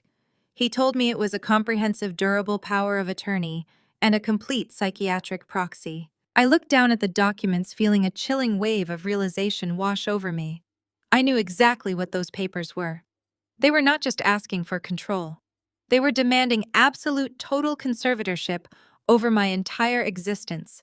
If I signed those documents, I would be legally declaring myself mentally unfit. I would be granting Vivian and Marcus the undisputed legal right to manage my healthcare control, my movements, and most importantly, commandeer any and all financial assets tied to my name. It was their final desperate fail-safe. They wanted to legally bind me so that if I ever discovered the $12 million trust fund, I would have zero legal standing to claim it. They would already own me on paper. I looked up at Marcus, letting my eyes widen in manufactured panic. I asked him why I would ever sign something like that. I let my voice tremble, playing the role of the terrified, cornered animal they believed me to be. Vivian laughed, a harsh, grating sound that lacked any trace of maternal warmth. She walked over to me, leaning in close so I could smell the expensive perfume clinging to her skin. She told me I did not have a choice. She explained that I already had a documented history of extreme emotional instability from the night I dropped out of college. She smiled a wicked, triumphant smile and laid out their extortion plan with terrifying precision. She told me that Marcus had 3 highly respected, deeply corrupt psychiatrists on his country club payroll. If I refused to sign the documents right now, Marcus would make a single phone call. Those doctors would arrive at the estate within the hour, sign an emergency involuntary psychiatric hold, and have me dragged out of the house in restraints. She promised me that I would be locked inside a high-security behavioral health facility by midnight. She looked me dead in the eyes and asked me who a judge would believe. 2 prominent, wealthy Atlanta philanthropists trying to save their severely troubled daughter, or a ragged, hysterical college dropout having a psychotic break. It was pure, unadulterated blackmail. They were threatening to strip away my basic human rights and lock me in a psychiatric ward just to protect their stolen fortune. They expected me to fight back. They expected me to scream, to call them monsters, to throw a tantrum that they could use as immediate proof of my supposed insanity. But I was always one step ahead of them. Before I even walked into the study, the moment Vivian grabbed my arm in the hallway, I had slipped my hand into my pocket and pressed record on my phone's voice memo app. The microphone was currently capturing every single threat, every extortionate demand, and every piece of illegal coercion echoing through the room. I knew exactly what I had to do to close the trap. I forced tears to well up in my eyes. I let my breathing turn shallow and ragged. I dropped to my knees right there on the Persian rug, clutching the edge of Marcus's desk. I sobbed, begging them not to lock me away. I told them I was sorry for being a failure. I promised I would never embarrass them again. I played the broken, defeated daughter with an Oscar-worthy performance. Vivian looked down at me with absolute disgust. She nudged my shoulder with the pointed toe of her designer heel, telling me to stop crying and pick up the pen. I reached up with trembling hands and grabbed the heavy gold fountain pen Marcus was holding out to me. I let a single genuine tear fall onto the thick parchment paper to really sell the absolute devastation of the moment. I flipped to the back page and signed my name on the dotted line. I signed away my medical rights, my financial autonomy, and my freedom. Marcus snatched the documents off the desk the second my pen lifted from the page. He inspected the signature, a deep, victorious smirk spreading across his face. He looked at Vivian and nodded. The loose end was officially tied up. He turned back to me, his voice dripping with condescension. He told me to get out of his office, go straight down to the basement, and lock myself in my room. He explicitly forbade me from showing my face during the gala tomorrow night, stating that security would physically remove me if I stepped foot on the main floor. I nodded weakly, keeping my head bowed in total submission. I stood up, wiped my face, and shuffled toward the heavy oak doors. Vivian unlocked the deadbolt and pulled the door open, not even bothering to look at me as I walked out. The heavy doors clicked shut behind me. The moment I was alone in the hallway, the tears stopped instantly. My posture snapped perfectly straight. I reached into my pocket, pulled out my phone, and hit stop on the recording. I looked at the audio file, a pristine 30-minute documentation of felony extortion, blackmail, and medical fraud. I tapped the screen and uploaded the file directly to Jonathan Vance's secure cloud server. Vivian and Marcus thought they had just secured their stolen empire. They thought they had chained me to the floor. They had absolutely no idea that I had just handed the FBI everything they needed to put my parents in federal prison for the rest of their lives. I smiled, walking down the grand staircase toward the basement. Tomorrow night was the gala. Tomorrow night the world was going to watch them burn. The moment I locked the door to my basement bedroom, I walked over to the small, rickety desk in the corner and emptied my pockets. I placed my phone on the wooden surface, the audio file of my parents' extortion, already safely uploaded to Jonathan Vance's encrypted servers. Then I reached into my other pocket and pulled out the heavy gold fountain pen Marcus had forced me to use. I stared at the polished metal casing and let out a quiet, genuine laugh. My parents were so blinded by their own arrogance and their desperation to secure the $50 million buyout that they missed the most crucial detail of our entire interaction. They saw a broken, hysterical daughter crying on the floor. They saw me desperately clutching the edge of the mahogany desk, hyperventilating as I signed my rights away. What they did not see was the sleight of hand I had practiced for hours with Mr. Vance. When I had thrown myself onto the floor in a fit of manufactured panic, my hand had intentionally knocked the thick stack of legal documents slightly askew. In that split second of chaos, while Vivian was looking down at me in disgust and Marcus was anticipating his victory, I slid a single sheet of heavy watermarked parchment paper directly under the final signature page. Mr. Vance had anticipated this exact maneuver. He knew that wealthy, cornered narcissists always resort to psychiatric proxies or conservatorships to neutralize a whistleblower. He had prepared a counter-document, a highly specific legal rider known as a revocation and admission of fiduciary breach. But the genius of the trap did not end with the hidden paper. The gold fountain pen I had pulled from my pocket was not Marcus's pen. I had swapped his standard Mont Blanc for an identical model I had purchased 2 days prior. My pen was loaded with a specialized slow-fading polymer ink. Within 48 hours, my signature on their precious power of attorney would completely oxidize and vanish, rendering their extortion document entirely void and legally useless. However, the pressure from my frantic, heavy-handed signature had transferred perfectly through the top sheet and onto the carbon copywriter I had hidden underneath. In his desperate rush to execute the trap and lock me in the basement, Marcus had snatched the stack of papers and aggressively signed the bottom line to formally authorize his acceptance of the proxy. He did not bother to read the fine print of the page I had slipped in. By signing that specific document, Marcus legally waived his right to contest any federal audit of the Jefferson Medical Trust. More importantly, he legally accepted full, unlimited personal liability for any corporate malfeasance tied to Vanguard Innovations. He thought he was signing the paperwork to lock me in a psychiatric ward. In reality, he had just signed a legally binding confession that stripped away his corporate immunity and served him on a silver platter to the federal government. At 2 a.m, long after the caterers had left the estate and the house had fallen dead silent, I slipped out of my basement window.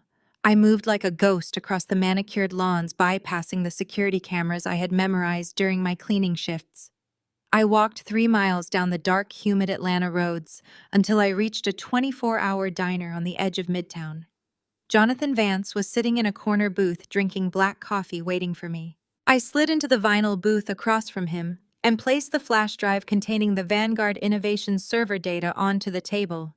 I told him the data extraction was successful and that Marcus had executed the poisoned legal document exactly as we had planned. Mr. Vance did not smile. He operated with the cold mechanical precision of a sniper. He plugged the drive into his heavily encrypted laptop and spent the next 20 minutes verifying the stolen patent blueprints, the falsified financial ledgers, and the unredacted buyout contracts. When he finally looked up, the intensity in his eyes was absolute. He told me the evidence was flawless. He explained that he had already forwarded the audio recording of the extortion attempt to his contacts at the Federal Bureau of Investigation. The audio alone was enough to secure warrants for wire fraud, blackmail, and attempted medical kidnapping.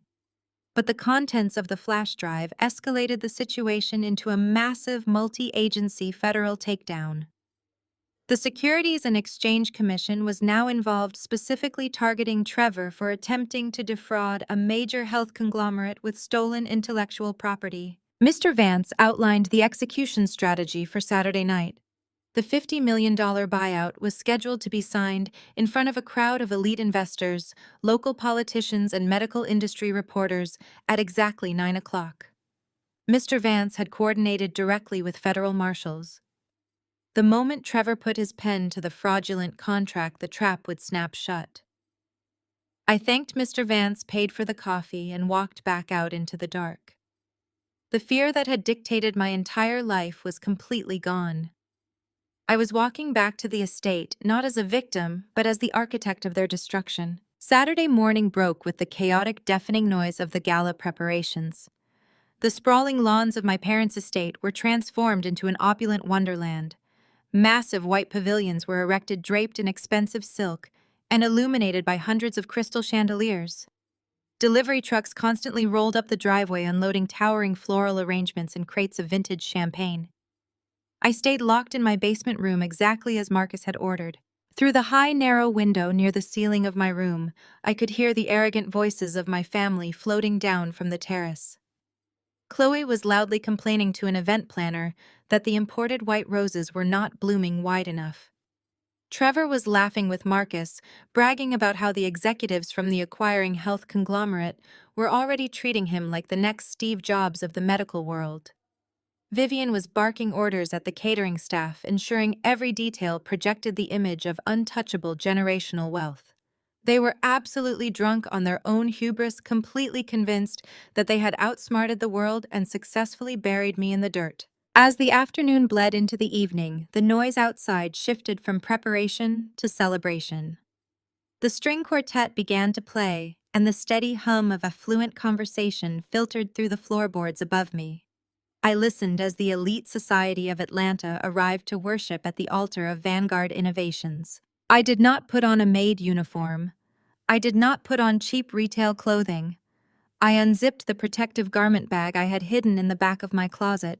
Inside was the blazer. It was no longer the ruined, bleached jacket my sister had destroyed. Mr. Vance had connected me with a master tailor who specialized in vintage restoration.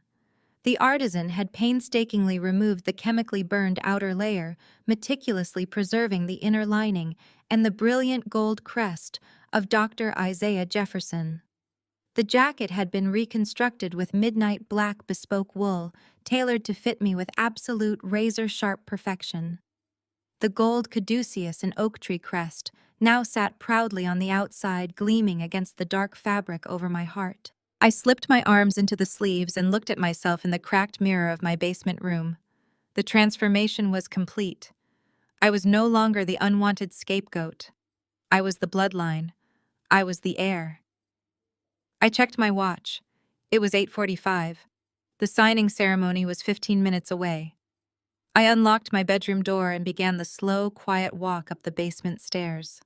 The grand stage was set, the audience was waiting, and it was finally time to reclaim my empire. I moved silently through the dimly lit service corridors of the estate, guided by the muffled sound of a string quartet, playing a classical arrangement of a popular rhythm and blues anthem. I reached the heavy velvet drapes that separated the catering kitchen from the main outdoor terrace, and slipped behind them. From my hidden vantage point, I had a perfect unobstructed view of the entire $50 million spectacle. It was a sickening display of stolen opulence. My parents had transformed the sprawling lawns of our Buckhead property into a fortress of elite extravagance. A massive open-air pavilion crafted from sheer white silk billowed gently in the humid night air. Dozens of cascading crystal chandeliers had been suspended from the thick branches of the ancient oak trees, casting a brilliant diamond-like glow over the manicured grass. The crowd was a carefully curated collection of Atlanta's most powerful and influential African-American elite.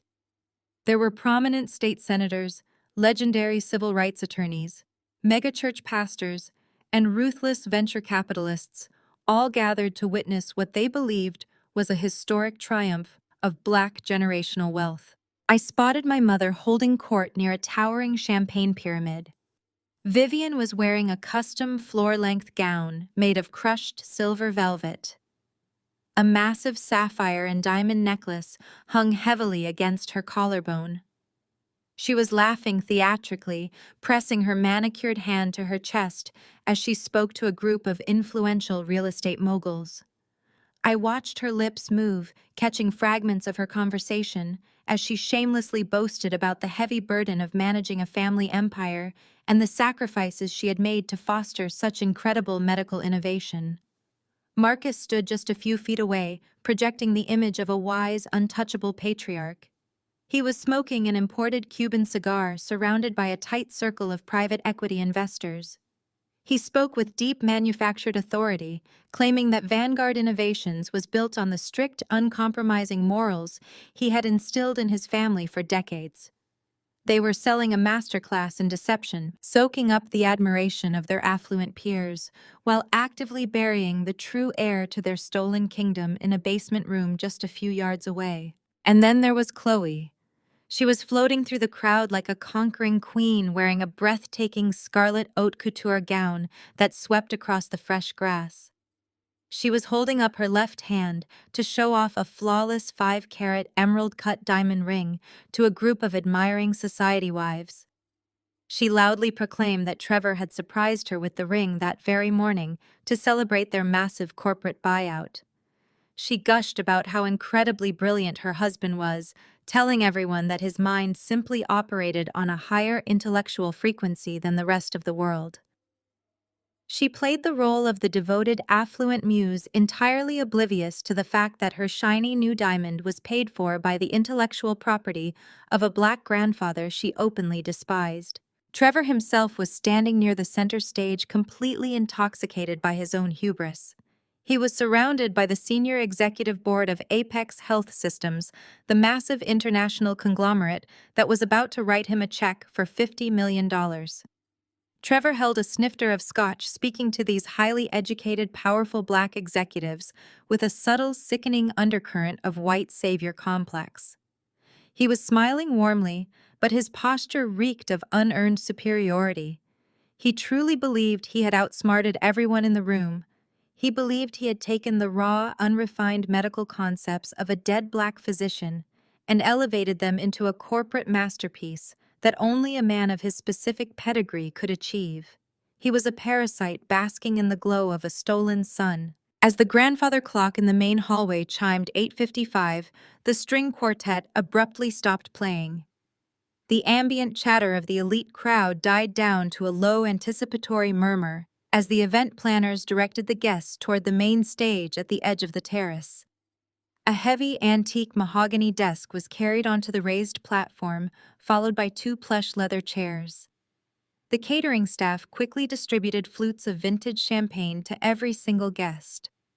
The local press corps, invited specifically by Marcus to document his family's historic triumph, positioned their cameras at the foot of the stage, their flashbulbs already popping in the humid night air. The CEO of Apex Health Systems, An imposing, impeccably dressed man stepped up to the microphone.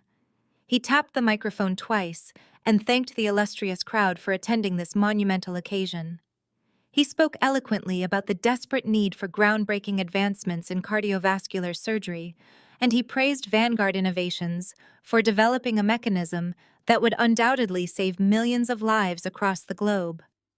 He then turned his attention to the front row, where Vivian, Marcus, and Chloe were standing shoulder to shoulder, practically vibrating with greed.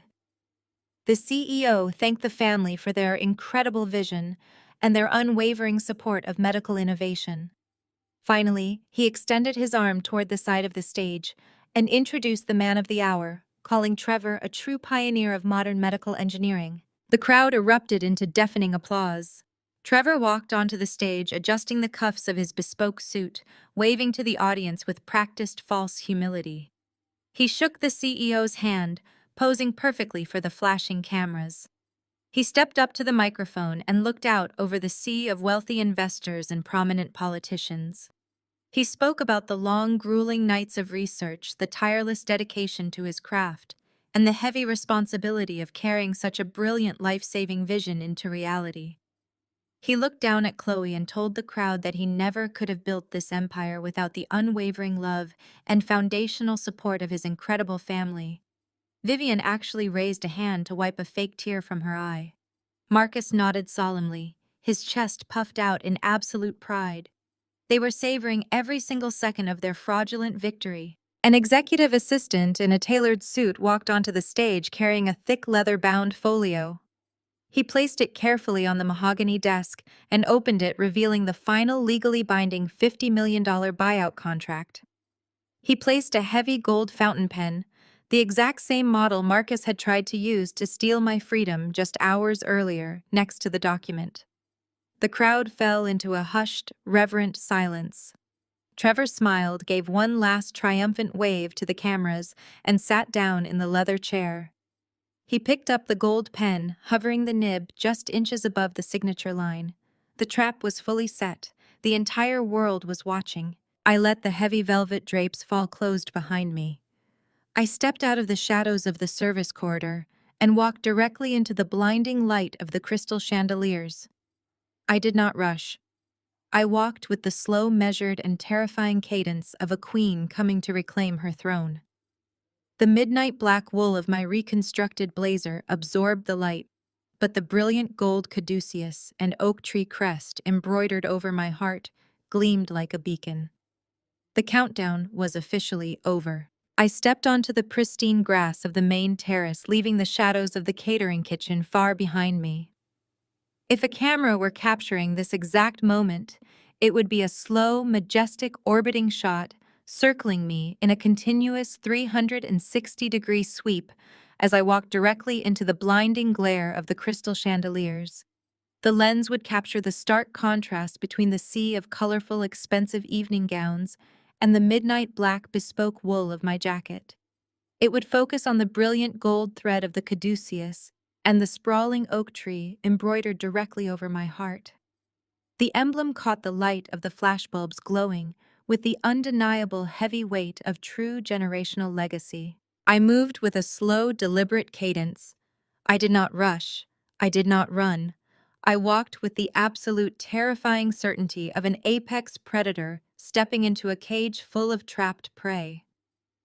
The elite African American Society of Atlanta, the state senators, the ruthless venture capitalists, the megachurch pastors, parted for me like the Red Sea. They did not know exactly who I was, but they instinctively recognized the raw, unfiltered authority radiating from every single step I took. The ambient chatter of the gala began to die down, rippling outward from where I walked until a heavy, suffocating silence fell over the massive silk pavilion. You could hear the clinking of ice in crystal glasses coming to a complete halt. You could hear the sudden sharp intakes of breath as the crowd sensed a monumental shift in the atmosphere. My mother was the first to see me. Vivian was standing near the towering champagne pyramid, frozen in the middle of a boastful sentence. The orbiting camera would capture the exact second her meticulously crafted facade completely disintegrated. All the color drained from her face, leaving her looking ashen and hollow beneath her expensive makeup. Her hand, clutching a crystal flute of vintage champagne, began to shake so violently that drops of the golden liquid spilled onto her silver velvet gown. She recognized the blazer instantly. She recognized the gold crest of the father she had despised and the legacy she had tried to bury. She realized that the broken, subservient daughter she thought she had locked in a basement room was currently walking through her $50 million celebration looking like absolute royalty. Marcus noticed the sudden, terrifying shift in his wife's posture. He turned his head following her terrified gaze, and his eyes locked onto me. The thick Cuban cigar slipped from his fingers, tumbling silently onto the manicured grass. The untouchable patriarch of the family suddenly looked incredibly small. His broad shoulders slumped, and a look of profound, unadulterated panic flashed across his features. He saw the bespoke tailoring of the suit. He saw the unwavering, lethal calm in my eyes. He realized with a sickening jolt of clarity that I had not been defeated in his study. I had been playing him. The phantom of Dr. Isaiah Jefferson was marching directly toward his fraudulent stage, and Marcus possessed absolutely no power to stop it. He tried to take a step forward, perhaps to intercept me before I reached the platform, but his legs seemed glued to the turf. He was paralyzed by his own guilt. Chloe was standing at the foot of the platform showing off her 5-carat diamond ring when the suffocating silence of the crowd finally forced her to turn around. The smug, triumphant smile vanished from her face, as if it had been violently slapped off.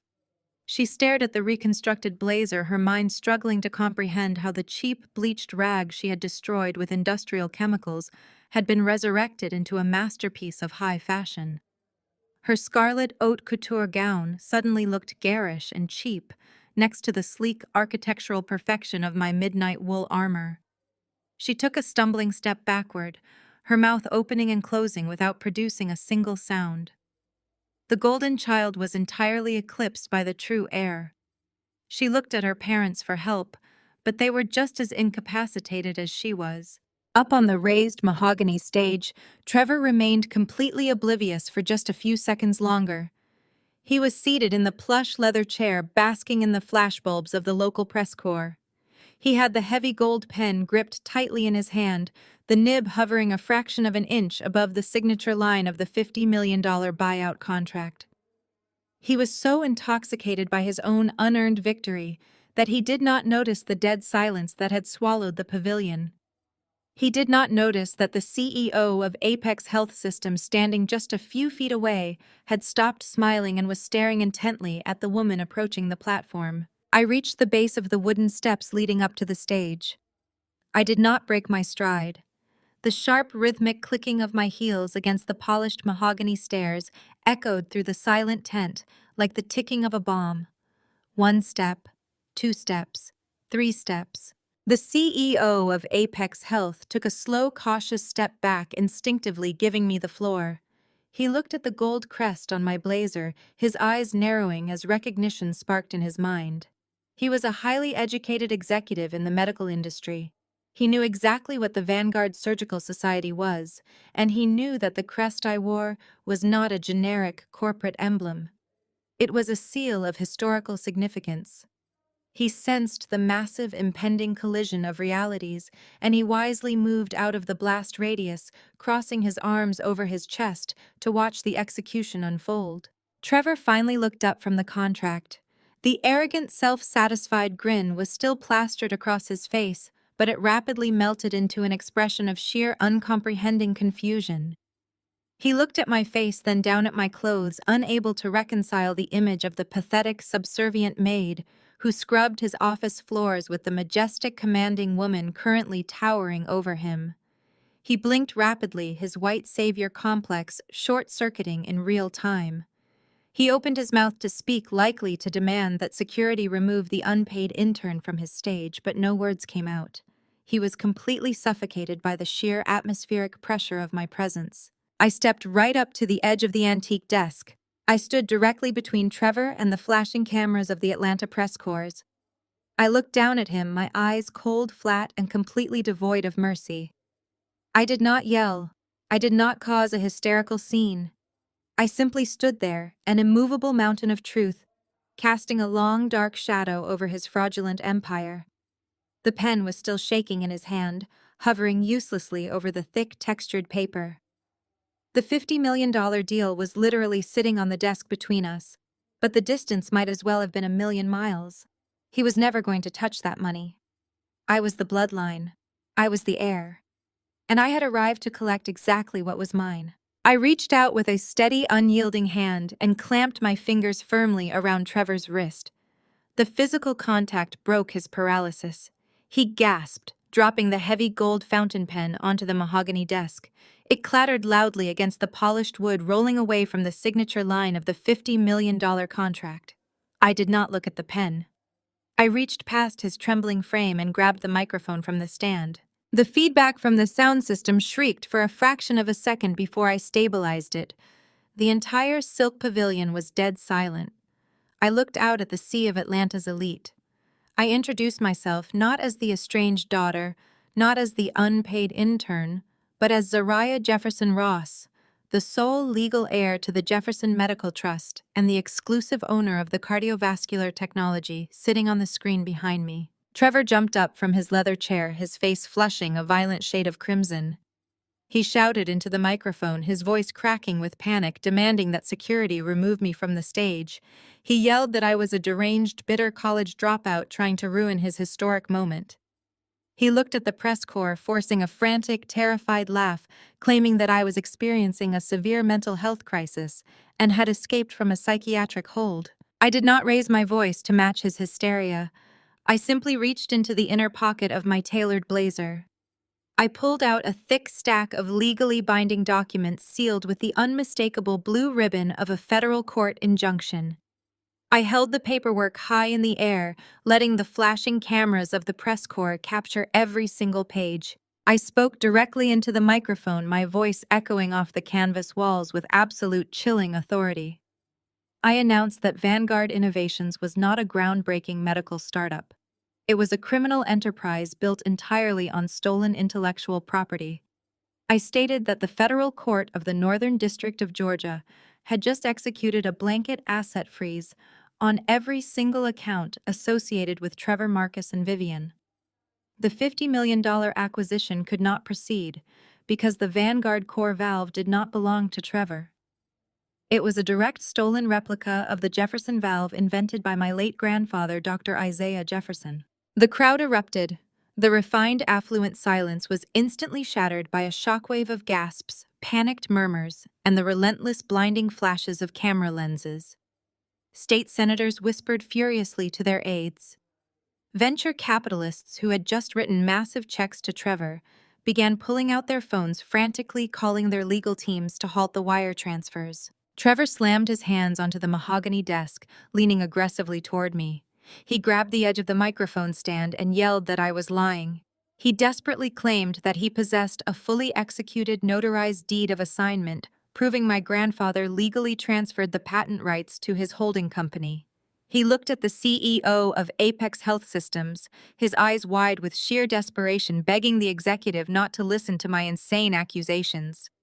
He swore on his life that the paperwork was completely bulletproof. I turned to face my brother-in-law, my expression completely devoid of sympathy. I informed him and the entire audience that the signature on his supposedly ironclad deed of assignment was a complete forgery. I explained that the transfer was dated a month before my grandfather's passing, during a period when Dr. Jefferson was in a medically induced coma and legally incapable of signing away his life's work. I told Trevor that federal investigators had already confiscated the original digital document from his air-gapped terminal. I watched the blood drain entirely from his face as I revealed that I was the one who had infiltrated his secure server. The unpaid intern he had publicly humiliated, the woman he had forced to crawl under desks and fetch his coffee, was the architect of his federal indictment. Trevor stumbled backward, his knees hitting the leather chair. He looked frantically toward the front row, searching for Marcus and Vivian to save him. I followed his gaze and locked eyes with my parents. Vivian was gripping the back of a velvet chair, her knees buckling as the reality of her total destruction set in. Marcus was frantically dialing his phone, likely trying to reach his high-priced defense attorneys, but his hands were shaking so badly he dropped the device onto the grass. I spoke directly to them through the microphone, ensuring every investor, every politician, and every reporter heard the truth. I declared that my parents had orchestrated this massive theft to fund their opulent lifestyle, using my stolen inheritance to buy country club memberships, luxury cars, and a fake tech empire for their golden son-in-law. I announced that they had attempted to force me into a psychiatric conservatorship just 24 hours ago to cover their tracks, but they had unknowingly signed a legally binding confession instead. Chloe rushed forward, pressing her hands against the edge of the stage. Her face was contorted in a mixture of rage and terror. She screamed that I was ruining her life, waving her left hand in the air, the massive emerald-cut diamond catching the harsh glare of the camera flashes. I looked down at my sister and told her that her ring, her haute couture gown, and her entire affluent existence were funded by wire fraud. I suggested she take a long, hard look at that diamond, because it was likely the only asset the federal government would allow her to keep to pay for her husband's criminal defense attorney. The CEO of Apex Health Systems stepped forward, his face a mask of furious corporate authority. He did not address Trevor. He looked directly at me, acknowledging my position and the undeniable weight of the federal injunction I was holding. He turned to his legal team standing near the stairs and ordered them to immediately withdraw the acquisition offer and secure all preliminary funds. He turned his back on Trevor completely effectively, severing Vanguard Innovations from the medical industry in a single devastating motion. Trevor let out a guttural sound of pure panic. He lunged across the desk, reaching for the buyout contract as if simply holding the paper could somehow save his collapsing empire. But there was nothing left to save. The illusion was dead. I stood firmly in the center of the stage, the heavy gold crest on my blazer shining brilliantly in the spotlight, watching the men and women who had tortured me for years realize that they were absolutely powerless. The checkmate was complete, and the board had been flipped entirely in my favor. The utter destruction of his reality finally snapped whatever fragile restraint Trevor had left. The polished, charismatic CEO facade violently shattered, leaving behind nothing but the raw, desperate rage of a cornered thief. He let out a visceral, echoing scream that tore through the silent pavilion. He lunged across the antique mahogany desk, his hands outstretched, aiming directly for my throat. He wanted to physically tear the truth away from me, but I did not take a single step back. I did not blink. I stood planted on the stage watching him charge because I knew he would never reach me. Before his fingers could even graze the dark wool of my blazer, 3 massive men in tactical suits swarmed the platform. They were not my parents' private event security. They were undercover federal agents Mr. Vance had strategically positioned in the front row. They tackled Trevor with brutal, uncompromising efficiency, slamming his body hard against the polished wooden floorboards of the stage. The heavy thud of the impact reverberated through the microphones. Trevor writhed against the floor, his bespoke suit tearing at the shoulders, screaming wildly that I was a liar and a thief. He thrashed against the agents, holding him down, looking exactly like the deranged, unhinged criminal he truly was. Chloe shrieked in absolute horror, scrambling up the steps of the stage to try and pull the agents off her husband. A 4th agent simply raised a hand, blocking her path and ordering her to step back or face immediate arrest for interfering with a federal operation. Chloe froze, her scarlet haute couture gown trembling as she stared down at Trevor pinned to the floor in handcuffs. The golden child was entirely paralyzed, watching the foundation of her entire affluent life be aggressively dismantled in real time. I stepped over Trevor's thrashing legs and walked directly to the podium. I was not finished. Stopping the $50 million buyout was only the financial execution. I needed to ensure their social and moral destruction was just as absolute. I reached into my pocket and pulled out a small black remote. I aimed it at the audio-visual booth located at the back of the pavilion where one of Mr. Vance's legal associates was currently manning the controls. I pressed the button. The massive LED screen behind me, which had been displaying the sleek, spinning 3D model of my grandfather's stolen valve, instantly went black.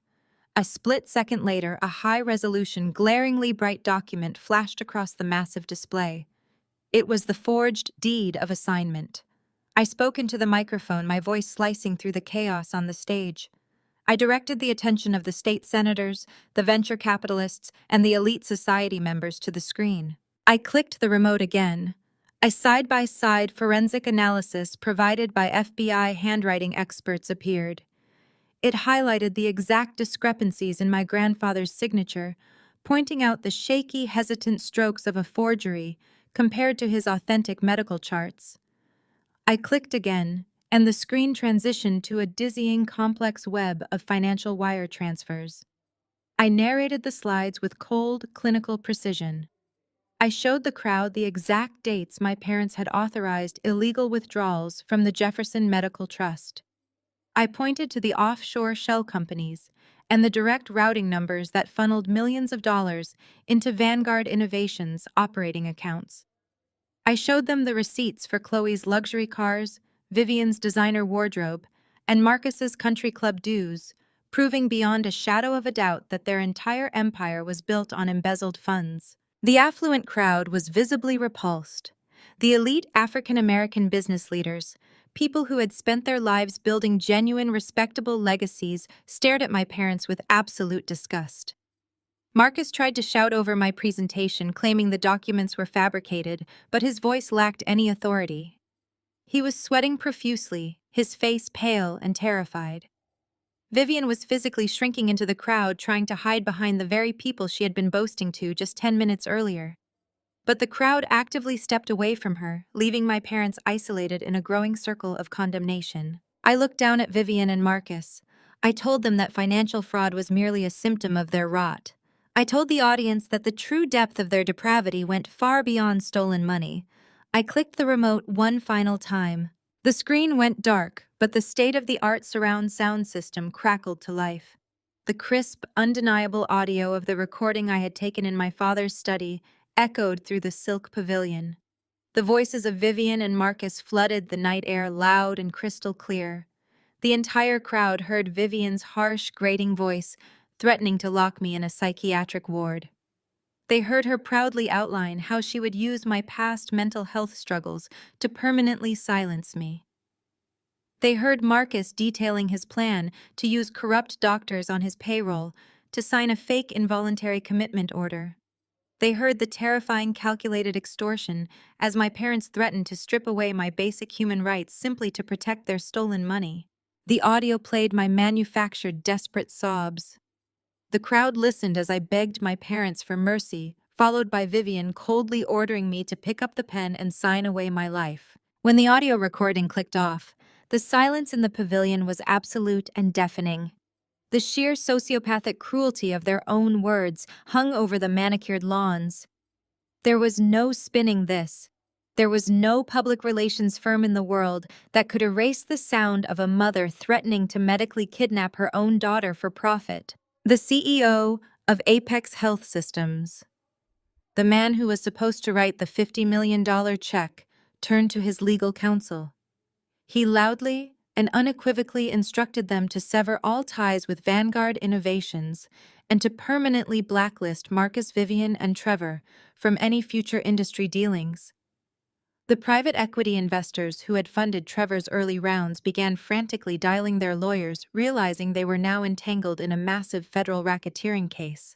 Then the flashing red and blue lights pierced the sheer silk walls of the tent. The wail of multiple sirens cut through the humid Atlanta night, growing louder and more intense until a fleet of dark SUVs swerved onto the manicured grass of the estate. The doors flew open, and dozens of men and women wearing dark windbreakers with FBI and SEC emblazoned across their backs swarmed the terrace. It was a perfectly coordinated, overwhelming raid. The federal agents marched straight through the parted crowd, Two agents ascended the stage and hauled Trevor to his feet, reading him his Miranda rights for securities fraud, wire fraud, and grand larceny. He was sobbing now, the arrogant tech CEO, completely broken, begging Chloe to call a lawyer as they dragged him off the platform. Down on the grass, a separate squad of agents surrounded my parents. Marcus raised his hands in surrender, his face buried in his chest, utterly defeated. An agent secured the handcuffs around his wrists, informing him he was under arrest for trust fraud, extortion, and tax evasion. Vivian fought against the agent, screaming hysterically that she was a respected philanthropist, that this was all a terrible misunderstanding, that her expensive velvet gown was being ruined. The agents ignored her protests, locking the steel cuffs around her wrists and leading her away in front of her horrified social circle. Chloe was left standing entirely alone at the edge of the stage. The federal agents did not arrest her, but they did not need to. Her punishment was the complete and total erasure of her reality. She was a woman who possessed absolutely no skills, no ambition, and no identity beyond the wealth she had married into and the stolen money she had spent. She looked up at me, tears streaming down her face, her hands shaking so badly the massive diamond ring caught the flashing lights of the police cruisers. I looked down at her, my face a mask of absolute indifference. I did not offer her a single ounce of pity. The cameras of the local press corps flashed relentlessly, capturing the spectacular, devastating fall of the Vanguard Empire. They photographed Trevor being shoved into the back of a federal vehicle. They captured Vivian and Marcus being driven away in disgrace. And they captured me, standing tall on the mahogany stage in my grandfather's restored blazer, watching the wreckage burn. The false kings and queens had been permanently dethroned, and the true heir was finally in control. The fallout was immediate, brutal, and absolutely merciless. Trevor's $50 million dream vanished the exact moment the steel handcuffs clicked around his wrists. He was denied bail, deemed a severe flight risk, given the magnitude of the international wire fraud and his sudden, desperate attempts to transfer funds to offshore accounts while sitting in holding. His trial was a spectacle covered relentlessly by national financial networks and local Atlanta news stations. The evidence I had provided, the forged deed of assignment, the stolen blueprints, and the complete financial trail of his fake startup, was airtight. Trevor was convicted of securities fraud, grand larceny, and corporate espionage. The judge, clearly disgusted by the sheer audacity of his scheme, sentenced him to 15 years in federal prison. The golden son-in-law was reduced to an inmate number, his bespoke suits permanently replaced by a cheap jumpsuit. My parents fared no better. The FBI raid on the estate uncovered decades of systematic tax evasion and financial manipulation. Marcus and Vivian had not only stolen my inheritance, they had been aggressively underreporting their assets and hiding their embezzled funds in dummy corporations. The federal government seized absolutely everything. The sprawling Buckhead estate, the luxury vehicles, the country club memberships, and the offshore accounts were all liquidated to satisfy IRS penalties and victim restitution. Marcus was indicted for trust fraud, extortion, and conspiracy to commit medical kidnapping. The audio recording of his threat to lock me in a psychiatric ward sealed his fate. He pleaded guilty to avoid a drawn-out, humiliating trial, hoping for leniency, but the judge showed no mercy, handing down a 10-year sentence. The man who had spent his life projecting an image of untouchable elite authority was stripped of his dignity and his freedom. Vivian's collapse was even more spectacular. She fought the charges tooth and nail, spending the last of her legally acquired funds on high-priced defense attorneys, who ultimately abandoned her when the sheer volume of evidence became insurmountable. She was convicted of being a co-conspirator in the trust fraud and extortion. Her sentence was slightly lighter than Marcus's, but the true punishment was her absolute social annihilation. The elite African-American society of Atlanta, the people she had spent her entire life trying to impress, completely ostracized her. The very friends she had boasted to at the gala refused to take her calls, deleting her from their contacts and pretending they had never known her. Vivian stripped of her wealth, and her status was forced to move into a tiny, dilapidated apartment on the outskirts of the city. her life entirely defined by the ruin she had brought upon herself. And then there was Chloe, the golden child who had spent her entire life basking in the glow of my misery, was completely abandoned. Trevor's assets were frozen and seized, leaving her with absolutely nothing. The massive emerald-cut diamond ring, the haute couture gowns, the luxury cars, all of it was repossessed by federal authorities. She had no education, no skills, and no work experience beyond being a wealthy trophy wife. The social circle she had cultivated immediately discarded her. Her friends blocked her on social media and ignored her desperate pleas for help. Chloe was forced to face the reality of the world without the protective shield of stolen money. I heard through mutual acquaintances that she eventually found work as a waitress at a mid-tier restaurant in the suburbs. The irony was not lost on me. The woman who had loudly mocked my cheap clothing and ordered me to clean floors was now spending her days serving tables, relying on tips to survive, entirely dependent on the kindness of the very people she used to look down upon. Her glamorous, entitled existence had evaporated, leaving behind a harsh, unforgiving reality. It took exactly 3 months for the federal courts to fully untangle the massive financial web my parents had woven. Jonathan Vance navigated the bureaucratic nightmare with his usual lethal precision.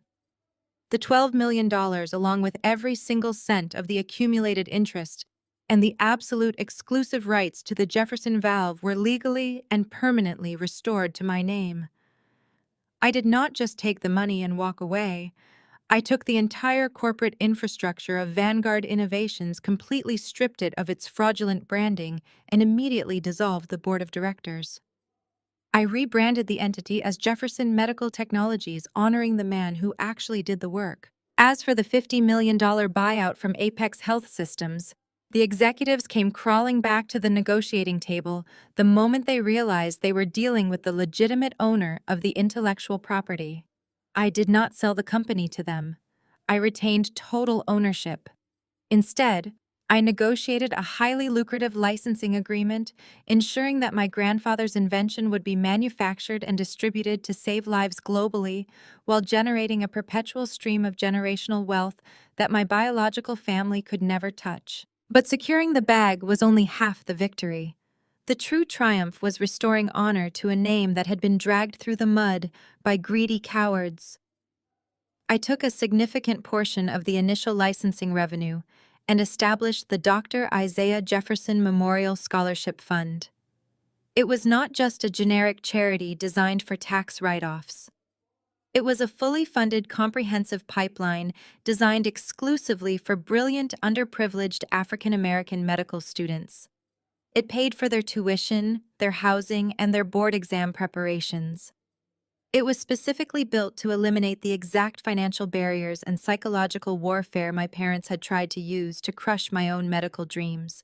On the day the first 20 scholarships were awarded, Dean Sterling stood beside me in the soaring glass atrium of the Atlanta Medical Institute. He looked at the heavy bronze plaque bearing my grandfather's name, which was now permanently mounted in the main surgical wing, and told me that Dr. Jefferson's true legacy was finally in safe hands. I had taken the name my family tried to bury in shame and carved it directly into the marble walls of history. I also officially accepted my seat in the medical program. I was no longer begging for a spot. I was stepping into my destiny on my own terms, fully funded by the empire I had reclaimed. The dust has completely settled now. I am sitting on a plush velvet sofa in the center of my Atlanta penthouse. The evening sun is pouring through the floor-to-ceiling windows, casting a warm, golden glow across the room. I lift a delicate porcelain cup of Earl Grey tea to my lips and take a slow, quiet sip. The chaos, the screaming, the years of psychological manipulation, it is all gone. The silence in this apartment is not lonely. It is the sound of absolute, untouchable peace. If there was a camera tracking this exact moment, it would slowly begin to pull back. It would glide smoothly across the polished hardwood floors, drifting further and further away, framing me against the sprawling, illuminated skyline of the city I now own. I looked directly into the lens, completely unbothered and utterly victorious. My mother, my father, and my sister thought they could destroy me. They thought pouring a bottle of toxic chemicals over my only professional blazer would burn away my confidence and force me to submit to their control. They wanted to stain me with their jealousy so I would match the ugly broken picture they had painted of me. They wanted me to feel like a worthless college dropout begging for scraps at their table. But they fundamentally misunderstood how the chemistry of truth actually works. Bleach does not destroy reality. It is a harsh, violent sanitizer. It stripped away the dark navy wool. It burned right through the fabric of their 24-year lie. It cleaned away all the dirt, the manipulation, and the fake family loyalty they tried to feed me only to reveal the pure, solid gold crest resting exactly where it was always meant to be. People will tell you that family is everything, that blood is an unbreakable bond. You have to honor no matter what kind of abuse they hurl your way. That is the biggest, most dangerous lie ever sold. Blood is just biology. True loyalty is earned, and respect is completely non-negotiable. When you find parasites feeding off your potential, wearing your face to mask their own greed, you do not try to fix them. You do not try to understand them or compromise your peace to keep them comfortable. You cut them out. You let them starve. And you build an empire right on top of their ashes.